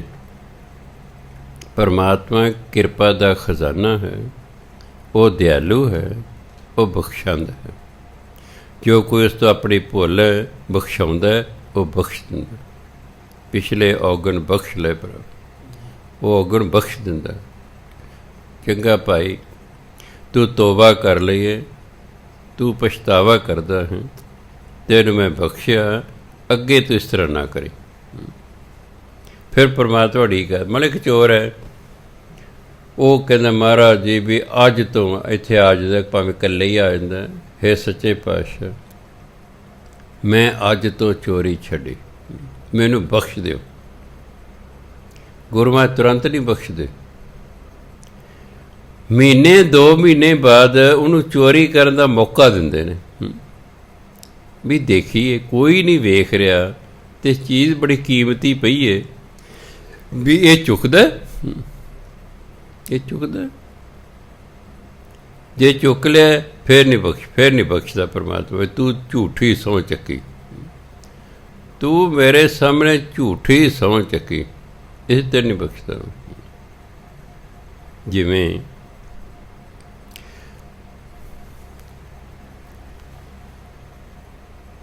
ਸਮਰੱਥ ਰਾਮਦਾਸ ਹੋਏ ਨੇ, ਸ਼ਿਵਾਜੀ ਮਰਹੱਟਾ ਦੇ ਗੁਰੂ, ਇੱਕ ਤਾਂ ਆਪਣੇ ਗੁਰੂ ਰਾਮਦਾਸ, ਉਹਨਾਂ ਨੇ ਸਮਰੱਥ ਰਾਮਦਾਸ, ਉਹ ਨਦੀ ਤੋਂ ਨਹਾ ਕੇ ਦੋਨੋਂ ਮੀਆਂ ਬੀਬੀ ਆ ਰਹੇ ਨੇ, ਅੱਗੇ ਅੱਗੇ ਸਮਰੱਥ ਰਾਮਦਾਸ ਜੀ ਨੇ, ਸ਼ਿਵਾਜੀ ਮਰਹੱਟਾ ਦੇ ਗੁਰੂ, ਤੇ ਮਗਰ ਉਹਨਾਂ ਦੀ ਘਰ ਵਾਲੀ ਆ ਰਹੀ ਹੈ। ਅੱਗੇ ਰਾਹ ਦੇ ਉੱਤੇ ਸੋਨੇ ਦਾ ਹਾਰ ਪਿਆ। ਉਹਨਾਂ ਸੋਚਿਆ ਵੀ ਬੀਬੀਆਂ ਨੂੰ ਸੋਨਾ ਪਿਆਰਾ ਹੁੰਦਾ ਹੈ, ਇਹ ਕਿਤੇ ਚਾਕੀ ਨਾ ਲਏ, ਵੀ ਇਹ ਕਿਹੜਾ ਆਪਣਾ, ਇਹ ਤਾਂ ਕਿਸੇ ਦਾ। ਉਹਨਾਂ ਸੋਚਿਆ ਵੀ ਇਸ 'ਤੇ ਮੈਂ ਪੈਰ ਨਾਲ ਮਿੱਟੀ ਪਾ ਦਾਂ, ਉੱਤੇ ਵੀ ਦਿਸੇ ਨਾ। ਉਹ ਮਿੱਟੀ ਪਾਉਣ ਲੱਗ ਗਏ, ਮਗਰ ਉਹਨਾਂ ਦੀ ਘਰ ਵਾਲੀ ਵੇਖ ਰਹੀ ਹੈ, ਕਹਿੰਦੇ ਸਵਾਮੀ ਜੀ ਕਿਉਂ ਮਿੱਟੀ 'ਤੇ ਮਿੱਟੀ ਪਾਈ ਜਾਂਦੇ ਹੋ? ਅਤੇ ਉਹ ਲਿਖਦੇ ਨੇ ਮੈਂ ਉੱਥੇ ਹੀ ਰੋਣ ਲੱਗ ਪਿਆ ਵੀ ਮੈਂ ਤਾਂ ਸੋਚਿਆ ਜੀ ਇਹ ਤਾਂ ਮੋਜ ਹੋਏਗੀ, ਇਹਨੂੰ ਤਾਂ ਸੋਨਾ ਵੀ ਮਿੱਟੀ ਲੱਗ ਰਿਹਾ, ਮੈਨੂੰ ਤਾਂ ਸੋਨਾ ਫਿਰ ਵੀ ਸੋਨਾ ਹੀ ਲੱਗਾ, ਤਾਂ ਹੀ ਢੱਕਣ ਲੱਗਾ ਨਾ।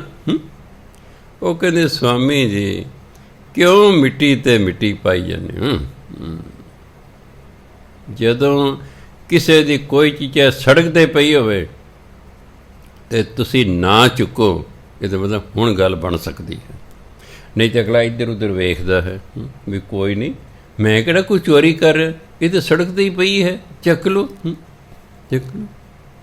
ਮੈਂ ਇੱਥੋਂ ਤੱਕ ਦੇਖੇ ਜੇ ਚਾਬੀਆਂ ਸੜਕ 'ਤੇ ਪਈਆਂ ਨਾ, ਚਾਬੀਆਂ ਚੱਕਦੇ ਵੀ ਮੈਂ ਲੋਕ ਦੇਖ ਵੀ ਤੇਰੇ ਕਿਸ ਕੰਮ ਨੇ।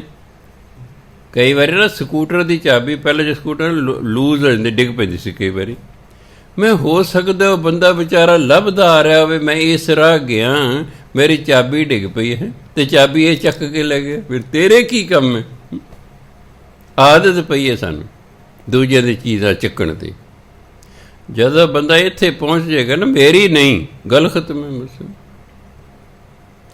ਕਈ ਥੋੜ੍ਹੇ ਜਿਹੇ ਸਿਆਣੇ ਹੁੰਦੇ ਨੇ ਵੀ ਐਵੇਂ ਨਾ ਕੋਈ ਲੈ ਜਾਏ। ਕਈ ਵਾਰੀ ਦੇਖਿਆ ਬੱਸ 'ਚ ਕਿਸੇ ਦਾ ਪਰਸ ਰਹਿ ਗਿਆ ਹੈ, ਉਹ ਵਿਚਾਰਾ ਉਤਰ ਗਿਆ ਜਾਂ ਉਤਰ ਗਈ ਹੈ, ਕੋਈ ਨਾ ਕੋਈ ਬੰਦਾ ਜਿਹੜਾ ਚੰਗਾ ਹੁੰਦਾ ਹੈ, ਇਮਾਨਦਾਰ, ਉਹ ਪਰਸ ਲੈਂਦਾ ਹੈ ਅਤੇ ਅੱਡੇ 'ਤੇ ਚਲਾ ਜਾਂਦਾ। ਉੱਥੇ ਜਿਹੜੇ ਹੁੰਦੇ ਨੇ ਪ੍ਰਬੰਧਕ, ਉਹਨਾਂ ਕੋਲ ਜਾ ਕੇ ਉਹ ਲਿਖਵਾ ਦਿੰਦਾ ਕਿ ਆ ਕਿਹਦਾ ਪਰਸ ਮਿਲਿਆ, ਵੀ ਜਿਹੜਾ ਕੋਈ ਆਵੇ ਉਹਨੂੰ ਦੇ ਦਿਓ, ਅਖਬਾਰ 'ਚ ਛਪਾ ਦਿਓ, ਉਹ ਆਪੇ ਆ ਕੇ ਲੈ ਜਾਏਗਾ। ਸਾਰੇ ਨਹੀਂ ਚੱਕਿਆ ਕਰਦੇ, ਪਰ ਇਹ ਮਨ ਹੈ, ਇਹ ਕਦੇ ਵੀ ਡੋਲ ਸਕਦਾ। ਸਿਆਣੇ ਕਹਿੰਦੇ ਮਨ ਨਾ ਡੋਲੇ ਲੱਖ 'ਤੇ ਨਾ ਡੋਲੇ, ਜੇ ਡੋਲੇ ਤੇ ਕੱਖ 'ਤੇ ਵੀ ਡੋਲ ਪੈਂਦਾ, ਇਹ ਕੱਖ 'ਤੇ ਵੀ ਡੋਲ ਪੈਂਦਾ। ਤੂੰ ਦੇਖਿਆ ਹੁਣ ਮੱਝ ਵੇਚੀ, ਉਹ ਕਹਿੰਦਾ ਮੈਂ 2-3 ਘੰਟਿਆਂ ਨਹਾਉਣਾ ਜੀ। ਸੰਗਲ ਸੀ ਪਹਿਲਾਂ ਮੱਝ ਦੀ ਗੱਲ, ਸੰਗਲ ਲਾ ਕੇ ਨਾ ਇੱਕ ਰੱਸੀ ਬਣ ਦਿੰਦੇ ਨੇ, ਮੈਂ ਦੇਖਿਆ ਸੰਗਲ ਲਾ ਲਿਆ, ਮਹਿੰਗਾ, ਉਹੀ ਥਾਂ 'ਤੇ ਉਹਦੇ ਆਉਣ ਤੱਕ ਗਲ 'ਚ ਰੱਸੀ ਬਣਦੀ। ਇੱਥੋਂ ਤੱਕ ਵੀ ਮਨੁੱਖ ਹੈ ਬਈ ਤੂੰ ਉਹਨੂੰ ਸੰਗਲ ਸਮੇਤ ਵੇਚਿਆ ਸੀ, ਜਾ ਕਹਿੰਦਾ ਜੀ ਨਹੀਂ ਇਕੱਲੀ ਮੱਝ ਵੇਚਣੀ, ਮੈਂ ਸੰਗਲ ਨਹੀਂ ਨਾਲ ਦੇਣਾ, ਫਿਰ ਤਾਂ ਗੱਲ ਖਤਮ ਹੈ। ਵੇਚੀ ਸੰਗਲ ਸਮੇਤ, ਪਰ ਰੱਖ ਲੈ ਵੀ ਕਾਹਨੂੰ 100-150 ਸੰਗਲ ਦੇਣੇ, ਤਾਂ 10 ਰੁਪਏ ਦੀ ਰੱਸੀ ਬਣ ਦੂ ਗੱਲ 'ਚ। ਖੈਰ ਪਰਮਾਤਮਾ ਤੇ ਸਭ ਕੁਝ ਜਾਣਦਾ ਹੈ, ਉਹ ਬੀਨਾ ਵੀ ਹੈ, ਉਹ ਦਾਨਾ ਵੀ ਹੈ, ਉਹ ਸੁਜਾਨਾ ਵੀ ਹੈ, ਉਹ ਗੰਭੀਰ ਵੀ ਹੈ, ਉਹ ਪਾਰ ਬ੍ਰਹਮ ਵੀ ਹੈ, ਉਹ ਪਰਮੇਸ਼ਰ ਵੀ ਹੈ, ਉਹ ਗੋਬਿੰਦ ਵੀ ਹੈ, ਉਹ ਕਿਰਪਾ ਨਿਧਾਨ ਵੀ ਹੈ, ਉਹ ਦਿਆਲ ਵੀ ਹੈ, ਉਹ ਬਖਸ਼ੰਦ ਵੀ ਹੈ। ਕਿੰਨੇ ਗੁਣ ਪਰਮਾਤਮਾ। ਸਾਧ ਤੇਰੇ ਕੀ ਚਰਨੀ ਪਾਉਂ, हे परमात्मा, नानक के मन ए अनराव। अनराव होंदी इच्छा, चाह। चाह पकड़े मुन फलाने बड़ा चाह है। मेरे मन च चाह है कि मैं तेरे साधां दी चरनी लगा। साध तेरे की चरनी पाऊँ, मैं तेरे साध ही चरनी लगा। नानक के मन ए अनराव। मेरे मन च चाह है, शौक है, मैनू इच्छा है कि मैं तेरे साधुओं की चरनी लगा। मनसा पूर्ण शरणा जोग। मनसा हुंदी इच्छा, मन की भावना। पूर्ण हुंदा पूरी करन वाला। परमात्मा साड़ियाँ इच्छावां पूरियां करन वाला है। शरणा जोग, ते जे कोई शरण च आ जाए तो शरण देण दे योग है, समर्थ है। वो शरण दे सकता, क्योंकि सब तो वध ताकतवर है।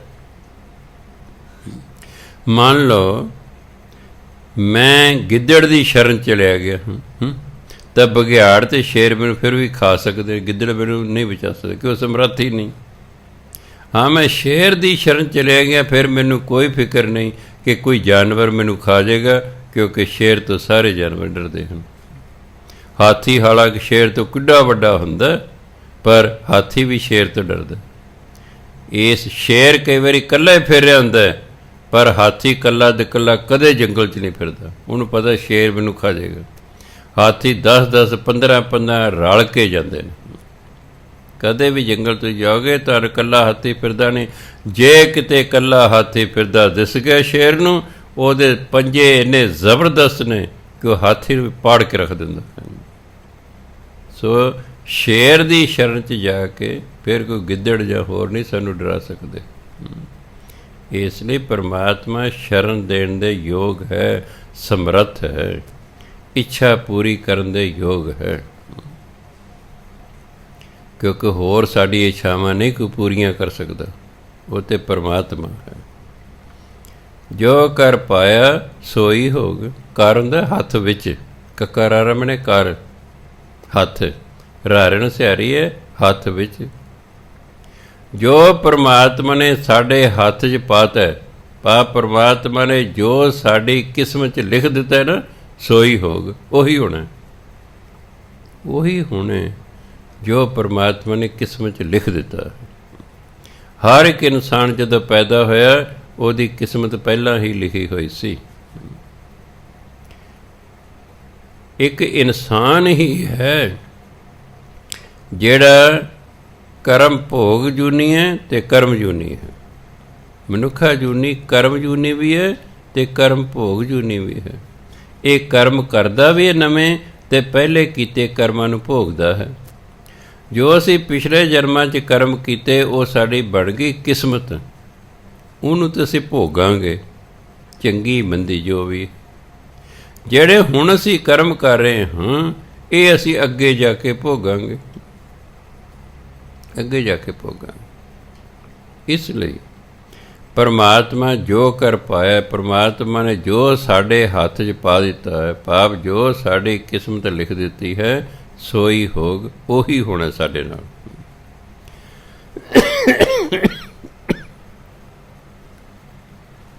राजा जनमेजा है, ऋषि वेद व्यास ने उन्होंने कहता कि राजन तुसी कैंसर ना, तुसी कोड़ नाल मरोगे। कह जी क्यों? कारण तो होंदे ने भी क्यों कोड़ नाल मरांगा। कहंदे तू 18 ब्राह्मणां नूं मारेगा, तैनूं ब्रह्म हत्या लग जानी, इस करके तैनूं कोड़ हो जाना, तू कोड़ नाल मरेगा। कहंदा जी मैं ब्राह्मण क्यों मारांगा? कह तू मारेगा, लिखिया होया तेरे।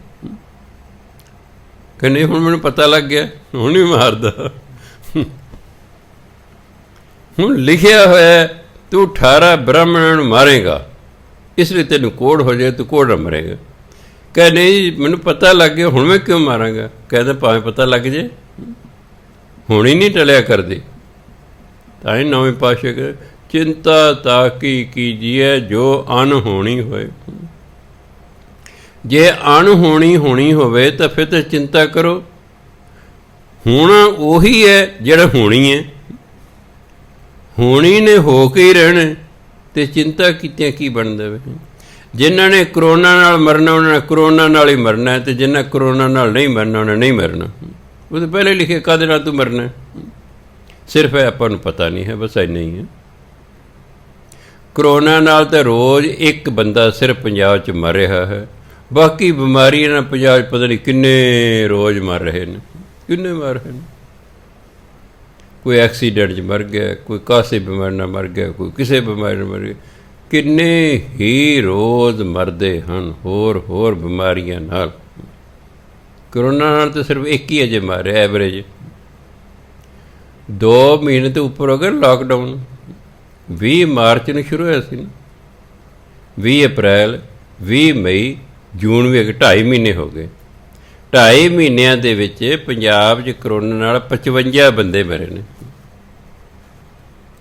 ਹਾਲਾਂਕਿ ਜੇ ਇੱਕ ਵੀ ਰੋਜ਼ ਦਾ ਲਈਏ ਤਾਂ 75 ਮਰ ਜਾਣੇ ਚਾਹੀਦੇ ਸਨ। ਚਲੋ ਐਵਰੇਜ ਲਾ ਲਓ, ਹੁਣ ਹੋ ਰਿਹਾ ਹੈ। ਇੱਕ ਦਿਨ ਦੇ ਵਿੱਚ 3 ਕਰੋੜ, 3.25 ਕਰੋੜ ਦੀ ਸਾਡੀ ਆਬਾਦੀ ਹੈ ਪੰਜਾਬ ਦੀ। 3.25 ਕਰੋੜ ਦੇ ਵਿੱਚੋਂ ਸਿਰਫ ਇੱਕ ਬੰਦਾ ਰੋਜ਼ ਕਰੋਨਾ ਨਾਲ ਮਰ ਰਿਹਾ ਹੈ। ਉਹਨਾਂ ਨੇ ਇਸੇ ਤਰ੍ਹਾਂ ਮਰਨਾ ਸੀ। ਕਰੋਨਾ ਕਈਆਂ ਨੂੰ ਹੋ ਜਾਂਦਾ, ਕਈਆਂ ਨੂੰ ਲੈ ਜਾਂਦੇ ਹਸਪਤਾਲ, ਤੈਨੂੰ ਵੀ ਕਰੋਨਾ, ਤੈਨੂੰ ਵੀ ਕਰੋਨਾ, ਤੈਨੂੰ ਵੀ ਕਰੋਨਾ। ਉਹਨਾਂ 'ਚ ਮਰਦਾ ਇੱਕ ਅੱਧੇ, ਬਾਕੀ ਕਹਿੰਦੇ ਜੀ ਬਚ ਗਿਆ ਜੀ ਇਹ। ਚਲੋ ਸ਼ਾਬਾਸ਼, ਪਤਾ ਨਹੀਂ ਕਿੰਨੇ ਬਚਾ ਲਿਆ। ਦਵਾਈ ਤਾਂ ਕੋਈ ਨਿਕਲੀ ਨਹੀਂ, ਦਵਾਈ ਤਾਂ ਨਿਕਲੀ ਕੋਈ ਨਹੀਂ, ਅਤੇ ਉਹਨੂੰ ਬਚਾ ਕਿੰਨੇ ਲਿਆ। ਮੈਨੂੰ ਆਹੀ ਨਹੀਂ ਸਮਝ ਆਉਂਦੀ ਵੀ ਜੋ ਦਵਾਈਏ ਕੋਈ ਨਹੀਂ ਸੰਸਾਰ 'ਚ ਨਿਕਲੀ, ਤੁਸੀਂ ਕਿਵੇਂ ਕਹਿੰਦੇ ਸੀ 25 'ਚ 24 ਬਚਾ ਲਏ ਜੀ। ਐਕਚੁਅਲੀ ਕਰੋਨਾ ਹੀ ਇੱਕ ਨੂੰ ਹੋਇਆ ਸੀ, ਬਾਕੀ ਇਹਦੇ ਤਾਂ ਡਾਊਟ ਸੀ। ਕਰੋਨੇ ਵਾਲਾ 4 ਦਿਨਾਂ 'ਚ ਮਰ ਜਾਂਦਾ। ਮੰਨ ਲਓ ਮੈਨੂੰ ਕਰੋਨਾ 4 ਦਿਨ ਨਹੀਂ ਬਸਦੇ ਹੋ ਸਕਦਾ, 4 ਦਿਨ ਵਿੱਚ ਮਰ ਜਾਂਗੇ। ਉਹ ਤਾਂ ਉਹਨੇ ਸਾਡੇ ਫੇਫੜੇ ਜਕੜ ਲੈਣੇ ਉਸ ਬਿਮਾਰੀ ਨੇ, ਸਾਹ ਹੀ ਨਹੀਂ ਆਉਣ ਦੇਣਾ। ਜਦੋਂ ਸਾਹ ਨਹੀਂ ਆਉਣਾ, ਹਾਰਟ ਫੇਲ ਹੋ ਜਾਣਾ, ਮਰ ਜਾਣਾ ਸੀ। ਉਹਨਾਂ 'ਤੇ ਸ਼ੱਕ ਸੀ ਵੀ ਸ਼ਾਇਦ ਇਹਨਾਂ ਨੂੰ ਕਰੋਨਾ ਹੈ। ਜਿਹਨਾਂ ਦਾ ਸ਼ੱਕ ਸੀ ਉਹ ਬਚ ਗਏ, ਜਿਹਨੂੰ ਸੀ ਉਹ ਗਿਆ। ਅਸਲ ਸਭ ਕੁਛ ਪਹਿਲੇ ਹੀ ਲਿਖਿਆ ਹੋਇਆ ਹੈ, ਪਰ ਸਾਨੂੰ ਨਾ ਪਤਾ ਹੋਣ ਕਰਕੇ ਅਸੀਂ ਚਿੰਤਤ ਹਾਂ। ਨਹੀਂ, ਇਹਤਿਆਤ ਵਰਤਣਾ ਸਾਡਾ ਫਰਜ਼ ਹੈ। ਜਿਵੇਂ ਇੱਕ ਦੂਜੇ ਤੋਂ ਦੂਰੀ ਬਣਾ ਕੇ ਰੱਖਣਾ। ਜਿਹੜਾ ਬਾਹਰਲਾ ਬੰਦਾ ਜਿਸ ਨੂੰ ਤੁਸੀਂ ਨਹੀਂ ਜਾਣਦੇ ਉਹਨੂੰ ਨਾ ਛੂਹਣਾ। ਇੱਕ ਤਾਂ ਆਪਾਂ ਜੇ ਪਰਿਵਾਰ ਦੇ ਮੈਂਬਰ ਨੇ, ਦੋਸਤ ਮਿੱਤਰ ਰੋਜ਼ ਮਿਲਦੇ ਗਿਲਦੇ, ਆਪਾਂ ਨੂੰ ਪਤਾ ਹੈ ਵੀ ਇਹ ਕਿਤੇ ਬਾਹਰ ਨਹੀਂ ਜਾ ਕੇ ਆਏ। ਅੱਜ ਜਿਹੜਾ ਕਰੋਨਾ ਫੈਲ ਰਿਹਾ ਸਿਰਫ ਉਹਨਾਂ ਲੋਕਾਂ ਤੋਂ ਫੈਲ ਰਿਹਾ ਜਿਹੜੇ ਬਾਹਰੋਂ ਆਏ ਨੇ, ਦੂਜੀ ਸਟੇਟ ਤੋਂ ਆਏ ਨੇ ਜਾਂ ਦੂਜੇ ਦੇਸ਼ ਤੋਂ ਆਏ ਨੇ, ਉਹਨਾਂ ਘਰੇ ਫੈਲ ਰਿਹਾ। ਬਾਕੀ ਜਿਹੜੇ ਪਹਿਲਾਂ ਹੀ ਇੱਥੇ ਹੈਗੇ ਉਹਨਾਂ 'ਚ ਕੋਈ ਨਹੀਂ ਹੋ ਰਿਹਾ। ਇਸ ਲਈ ਜਿਹੜਾ ਬਾਹਰੋਂ ਆਵੇ, ਹੁਣ ਮੇਰੇ ਕੋਲ ਅਰਦਾਸ ਕਰਾਉਣ ਵਾਲੇ ਵਿਚਾਰੇ 4 ਤੋਂ 5 ਕਈਆਂ ਨਹੀਂ ਪਤਾ। ਜਿਹੜਾ ਤਾਂ ਆਪਣਾ ਸਤਸੰਗ ਜੀ ਨੂੰ ਮੈਂ ਜਾਣਦਾ, ਹੁਣ ਤਾਂ ਮੈਂ ਕਨਾਲ 'ਚ ਬੈਠੋ ਜੀ। ਦੂਜੇ ਨੂੰ ਮੈਂ ਕਹਿੰਦਾ ਭਾਈ ਬਾਹਰ ਕੁਰਸੀ ਡੱਠੀ ਹੈ, ਬਹਿ ਜਾ, ਫੋਨ 'ਤੇ ਮੇਰੇ ਨਾਲ ਗੱਲ ਕਰ। ਬਾਹਰ ਬੈਠ ਵਰਾਂਡੇ 'ਚ ਕੁਰਸੀ 'ਤੇ, ਮੇਰਾ ਨੰਬਰ ਤੇਰੇ ਕੋਲ ਹੈਗਾ, ਮੈਨੂੰ ਫੋਨ ਕਰ। ਮੈਂ ਡਰਾਇੰਗ ਰੂਮ 'ਚ ਬੈਠਾ, ਉਹ ਵਰਾਂਡੇ 'ਚ ਬੈਠੀ ਹੈ। ਉਹ ਫੋਨ 'ਤੇ ਕਹਿੰਦੇ ਮੈਨੂੰ ਆਹ ਪ੍ਰੋਬਲਮ ਹੈ, ਮੈਂ ਹੁਕਮਨਾਮਾ ਲੈ ਕੇ ਫੋਨ 'ਤੇ ਹੀ ਉਸ ਨੂੰ ਦੱਸਦਾ ਕਿ ਬਾਹਰੋਂ ਆਈ ਹੈ ਜਾਂ ਆਇਆ ਹੈ, ਮੈਂ ਇਹਨੂੰ ਜਾਣਦਾ ਨਹੀਂ, ਪਤਾ ਨਹੀਂ ਕਿਸ ਹਾਲਤ 'ਚ ਆਏ। ਵੇਰੂ ਨਾ ਵੜਨ ਦਿਓ, ਦੂਰੀ ਬਣਾ ਕੇ ਰੱਖੋ। ਉਹ ਕੋਈ ਨਰਾਦਰੀ ਨਹੀਂ ਹੈ, ਉਹ ਸਗੋਂ ਪਰਹੇਜ਼ ਹੈ। ਪਰਹੇਜ਼ ਰੱਖਣਾ ਜ਼ਰੂਰੀ ਹੁੰਦਾ। ਉਹਨੂੰ ਕਹਿੰਦੇ ਇੰਗਲਿਸ਼ 'ਚ ਪ੍ਰੀਵੈਂਸ਼ਨ। ਕਹਾਵਤ ਹੈ, prevention is better than cure. ਇਲਾਜ ਨਾਲੋਂ ਪਰਹੇਜ਼ ਜ਼ਿਆਦਾ ਜ਼ਰੂਰੀ ਹੁੰਦਾ। ਸਰਕਾਰ ਨੇ ਪਰਹੇਜ਼ ਰੱਖੇ ਨੇ ਕਿ ਭਾਈ ਤੁਸੀਂ ਇੱਕ ਦੂਜੇ ਤੋਂ ਦੂਰੀ ਬਣਾ ਕੇ ਰੱਖੋ, ਕਿਉਂਕਿ ਜੇ ਕਰੋਨਾ ਦਿਨੋਂ ਦਿਨ ਫੈਲੀ ਜਾ ਰਿਹਾ, ਇਹ ਮੁੱਕਣ 'ਚ ਜੇ ਨਹੀਂ ਆ ਰਿਹਾ, ਜੇ ਆਹੀ ਹਾਲ ਰਿਹਾ, ਹੋ ਸਕਦਾ 15 ਦਿਨਾਂ ਬਾਅਦ ਫਿਰ ਲੋਕਡਾਊਨ ਹੋ ਜਾਏ, ਹੋ ਸਕਦਾ ਫਿਰ ਹੋ ਜਾਏ। ਉਹਦੇ ਲਈ ਵੀ ਤਿਆਰ ਰਹੋ ਤੁਸੀਂ। ਹਾਂ, ਹੋ ਸਕਦਾ ਅਗਰ ਵਧੀ ਗਿਆ ਤਾਂ ਫਿਰ ਕੁਝ ਦਿਨਾਂ ਲਈ ਸਾਨੂੰ ਫਿਰ ਕਮਰੇ ਬੰਦ ਕਰਨਾ ਪੈਣਾ ਵੀ ਚਲੋ ਭਾਈ ਜੇਲ੍ਹ 'ਚ। ਤਾਂ ਅਸੀਂ ਹਾਊਸ ਅਰੈਸਟ ਕੀਤੇ ਗਏ। 2 ਮਹੀਨੇ ਹਾਊਸ ਅਰੈਸਟ ਰਹੇ ਨਾ, ਵੀ ਘਰ 'ਚ ਹੀ ਰਹੋ। ਉਂਝ ਸਾਨੂੰ ਕਿਸੇ ਨੇ ਕੁਛ ਨਹੀਂ ਕੁੱਟਿਆ, ਨਹੀਂ ਮਾਰਿਆ, ਨਹੀਂ ਕੁਛ ਨਹੀਂ ਕਿਹਾ, ਅੰਦਰ ਰਹੋ। ਦੇਖੋ ਕਿੰਨਾ ਔਖੇ ਹੋ ਗਏ ਲੋਕ 2 ਮਹੀਨਿਆਂ 'ਚ। ਚਲੋ ਜਿਨ੍ਹਾਂ ਕੋਲੇ ਖਾਣ ਨੂੰ ਨਹੀਂ ਸੀ ਵਜਾ ਉਹਨਾਂ ਤੇ ਔਖੇ ਹੋਣਾ ਹੀ ਹੋਣਾ ਸੀ। ਜਿਨ੍ਹਾਂ ਕੋਲੇ ਚੰਗਾ ਭਲਾ ਖਾਣ ਨੂੰ ਸੀ ਉਹ ਵੀ ਔਖੇ ਸਨ ਵੀ ਇਹ ਕਦੋਂ ਖੁੱਲ੍ਹੇ, ਅਸੀਂ ਘਰ ਦੇ ਵਿੱਚੋਂ ਬਾਹਰ ਨਿਕਲੀਏ। ਬੜਾ ਔਖਾ ਦਿੱਕਤਾਂ ਦੇ ਬਚ ਕੇ ਰਹਿਣਾ, ਪਰ ਪਰਹੇਜ਼ ਵੀ ਜ਼ਰੂਰੀ ਹੈ। ਉਂਝ ਜੋ ਫਿਰ ਹੋਣਾ ਉਹ ਹੋ ਕੇ ਹੀ ਰਹਿਣਾ। ਇਸ ਲਈ ਬਹੁਤਾ ਵੀ ਡਰੀ ਨਹੀਂ ਜਾਣਾ ਵੀ ਹਾਇਓ ਮੈਨੂੰ ਨਾ ਕਿਤੇ ਹੋ ਜਾਏ, ਹਾਇਓ ਮੈਨੂੰ ਨਾ ਕਿਤੇ ਹੋ ਜਾਏ। ਇਸ ਤਰ੍ਹਾਂ ਡਰਨ ਨਾਲ ਨਾ ਮੈਂ ਕਈ ਵਾਰੀ ਹੱਸਦਾ ਹੋਇਆ ਕਹਿੰਦਾ ਹੁੰਦਾ, ਆਪਾਂ ਵਾਹਿਗੁਰੂ ਵਾਹਿਗੁਰੂ ਕਰਦੇ ਰਹੇ ਨੇ ਨਾ ਅਤੇ ਵਾਹਿਗੁਰੂ ਆ ਜਾਂਦਾ। ਅਤੇ ਜੇ ਤੁਸੀਂ ਕਰੋਨਾ ਕਰੋਨਾ ਕਰੋਨਾ ਕਰੋਨਾ ਕਰਦੇ ਰਹੇ ਨਾ, ਉਹ ਕਦੇ ਮੈਨੂੰ ਯਾਦ ਕਦੇ ਚੱਲੀਏ ਇਹਦੇ ਕੋਲ। ਇਸ ਲਈ ਬਹੁਤਾ ਨਹੀਂ ਯਾਦ ਕਦੇ, ਬਹੁਤੀ ਗੱਲਾਂ ਨਹੀਂ ਕਰੀਦੀਆਂ ਕਰੋਨਾ ਦੀਆਂ। ਹਾਂਜੀ, ਜਿੰਨਾ ਧਿਆਨ ਆਪਣਾ ਬਿਮਾਰੀ ਵੱਲੋਂ ਹਟਾ ਕੇ ਰੱਖੋਗੇ ਉਹਨਾਂ ਠੀਕ ਰਹੇਗਾ। ਜਿੰਨਾ ਜ਼ਿਆਦਾ ਧਿਆਨ ਬਿਮਾਰੀ ਵੱਲ ਜਾਏਗਾ ਸਮੱਸਿਆਵਾਂ ਖੜੀਆਂ ਹੋ ਜਾਣਗੀਆਂ। ਲੋਕ ਟੈਨਸ਼ਨ 'ਚ ਆ ਗਏ ਨੇ, ਲੋਕਾਂ ਡਿਪਰੈਸ਼ਨ ਹੋ ਰਿਹਾ ਹੈ, ਕਿੰਨੇ ਪ੍ਰਕਾਰ ਦੀਆਂ ਹੋਰ ਸਮੱਸਿਆ ਪੈਦਾ ਹੁੰਦੀਆਂ ਕਿਉਂਕਿ ਸਾਡਾ ਸਾਰਾ ਧਿਆਨ ਇੱਧਰ ਨੂੰ ਹੀ ਹੋ ਗਿਆ ਹੈ। ਬਾਣੀ ਪੜ੍ਹਿਆ ਕਰੋ, ਨਾਮ ਜਪਿਆ ਕਰੋ, ਹੋਰ ਗੱਲਾਂ ਕਰਿਆ ਕਰੋ। ਇਸੇ ਗੱਲ ਨਹੀਂ ਰੋਜ਼ ਕਰੀ ਜਾਣਾ, ਬਚਾ ਰੱਖਣਾ ਜਪਣਾ। ਸੋ ਗੁਰੂ ਮਹਾਰਾਜ ਕਹਿੰਦੇ ਨੇ ਜੋ ਕਰ ਪਾਇਆ ਸੋਈ ਹੋ। ਅਤੇ ਜਿਵੇਂ ਉਹਨੂੰ ਕਿਹਾ ਸੀ ਨਾ ਰਿਸ਼ੀ ਵੇਦ ਵਿਆਸ ਨੇ ਜਨਮੇਜੈ ਨੂੰ, ਤੂੰ 18 ਬ੍ਰਾਹਮਣਾਂ ਨੂੰ ਮਾਰੇਗਾ, ਉਹ ਹੱਤਿਆ ਲੱਗ ਜਾਣੀ, ਤੈਨੂੰ ਕੋੜ ਹੋ ਜਾਏ, ਤੂੰ ਕੋੜ ਨਾ ਮਰੇ। ਨਾ ਜੀ, ਕਹਿੰਦਾ ਮੈਂ ਕਿਉਂ ਮਾਰਾਂਗਾ। ਸਮਾਂ ਕਈ ਸਾਲ ਬੀਤ ਗਏ। ਰਾਜਾ ਜਨਮੇਜੈ ਬੜਾ ਵੱਡਾ ਯੱਗ ਕੀਤਾ। ਬ੍ਰਾਹਮਣ ਰਿਸ਼ੀ ਮੁਨੀ ਆਪਣੇ ਇਲਾਕੇ ਦੇ ਸਾਰੇ ਸੱਦੇ, ਪੰਗਤਾਂ ਲੱਗ ਗਈਆਂ ਨੇ। ਰਾਣੀ ਕਹਿੰਦੀ ਵੀ ਮੈਂ ਵੀ ਸੇਵਾ ਕਰ ਲਾਂ। ਰਾਣੀ ਨੇ ਵੀ ਬਾਲਟੀ ਦਾਲ ਸਬਜ਼ੀ ਦੀ ਫੜ ਲਈ ਹੈ, ਕੜਛੀ ਹੱਥ 'ਚ ਹੈ, ਸਾੜੀ ਪਤਲੀ ਪਾਈ ਹੋਈ ਸੀ। ਅਚਾਨਕ ਹਵਾ ਤੇ ਬੁੱਲਾ ਆਇਆ, ਉਹਦੀ ਸਾੜੀ ਚੱਕੀ ਗਈ, ਹੋ ਗਈ ਨੰਗੀ। ਵਿੱਚ ਨੌਜਵਾਨ ਪੰਡਿਤ ਮੁੰਡੇ ਬੈਠੇ ਸਨ, ਉਹ ਹੱਸ ਪਏ। ਰਾਣੀ ਨੂੰ ਚੜ੍ਹਿਆ ਗੁੱਸਾ, ਮੇਰੇ ਤੇ ਹੱਸਦੇ ਨੇ। ਉਹਨੇ ਰਾਜੇ ਨੂੰ ਕਹਿਤਾ, ਤੁਸੀਂ ਚੰਗੇ ਇੱਥੇ ਸੱਦੇ ਨੇ, ਇਹ ਮੇਰੇ ਤੇ ਹੱਸਦੇ ਨੇ। ਰਾਜੇ ਨੂੰ ਗੱਲ ਹੀ ਭੁੱਲ ਗਈ। ਆਇਆ ਤਲਵਾਰ ਲੈ ਕੇ, ਗੁੱਸੇ 'ਚ 1 ਵੱਢ 2 ਵੱਢ, ਬਾਕੀ ਭੱਜ ਪੁੱਜ ਕੇ 18 ਵੱਢਤੇ। ਉਹ 18 ਪੰਡਿਤ ਵੱਢੇ ਗਏ, ਕੋੜ ਹੋ ਗਿਆ। ਇਸ ਲਈ ਇਹ ਹੋਣੀ ਹੁੰਦੀ ਹੈ, ਭਾਵੇਂ ਪਤਾ ਵੀ ਹੋਵੇ। ਫਿਰ ਰਿਸ਼ੀ ਵੇਦ ਵਿਆਸ ਕੋਲ ਗਿਆ ਜੀ, ਕਹਿੰਦਾ ਮੈਂ ਤੈਨੂੰ ਕਿਹਾ ਸੀ ਨਾ, ਤੂੰ 18 ਪੰਡਤਾਂ ਨੂੰ ਮਾਰੇਗਾ, ਤੈਨੂੰ ਹੱਤਿਆ ਦਾ ਦੋਸ਼ ਲੱਗ ਜਾਵੇ। ਅਤੇ ਤੂੰ ਕਹੇ ਨਾ ਜੀ ਹੁਣ ਮੈਨੂੰ ਪਤਾ ਮੈਂ ਕਿਉਂ ਮਾਰਾਂਗਾ, ਮਾਰਦੇ ਨਾ ਫਿਰ। ਤਰਲੇ ਕੱਢੀ ਗਿਆ ਜੀ, ਕੁਛ ਕਰੋ। ਕਹਿੰਦੇ ਅੱਛਾ ਮੈਂ ਤੈਨੂੰ ਮਹਾਭਾਰਤ ਦੀ ਕਥਾ ਸੁਣਾਵਾਂਗਾ, ਵਿੱਚ ਕਿੰਤੂ ਪਰੰਤੂ ਨਹੀਂ ਕਰਨਾ। ਜੇ ਕਿੰਤੂ ਪਰੰਤੂ ਕਰਤਾ ਨਾ, ਤੇਰਾ ਕੋੜ ਨਹੀਂ ਹਟਣਾ। ਫਿਰ ਨਾ ਮੈਨੂੰ ਕਹੀਂ ਹੁਣ ਮੈਂ ਕਿਉਂ ਕਰਾਂਗਾ ਜੀ, ਨਹੀਂ ਮੈਂ ਕਰਦਾ। ਕਹਿੰਦੇ ਤੂੰ ਕਰਨਾ ਕਿਉਂਕਿ ਤੂੰ ਕੋੜ ਨਾਲ ਮਰਨਾ, ਤੂੰ ਕਿੰਤੂ ਪਰ ਨਾ ਜੀ। ਕਹਿੰਦਾ ਮੈਂ ਪਹਿਲੇ ਬੜਾ ਔਖਾ ਹੋ ਗਿਆ ਹਾਂ। ਚਾਹੇ ਜਦੋਂ ਕਥਾ ਆਈ ਨਾ ਵੀ ਭੀਮ ਸੈਨ ਵਿੱਚ ਇੰਨੀ ਤਾਕਤ ਸੀ ਕਿ ਉਹ ਹਾਥੀ ਦੀ ਪੂਛ ਫੜਦਾ ਸੀ ਅਤੇ ਹਾਥੀ ਨੂੰ ਐ ਘੁਮਾਉਂਦਾ ਸੀ, ਘੁਮਾ ਕੇ ਆਕਾਸ਼ ਸੁੱਟ ਦਿੰਦਾ ਸੀ। ਅੱਜ ਤੱਕ ਹਾਥੀ ਹੇਠਾਂ ਨਹੀਂ ਡਿੱਗੇ।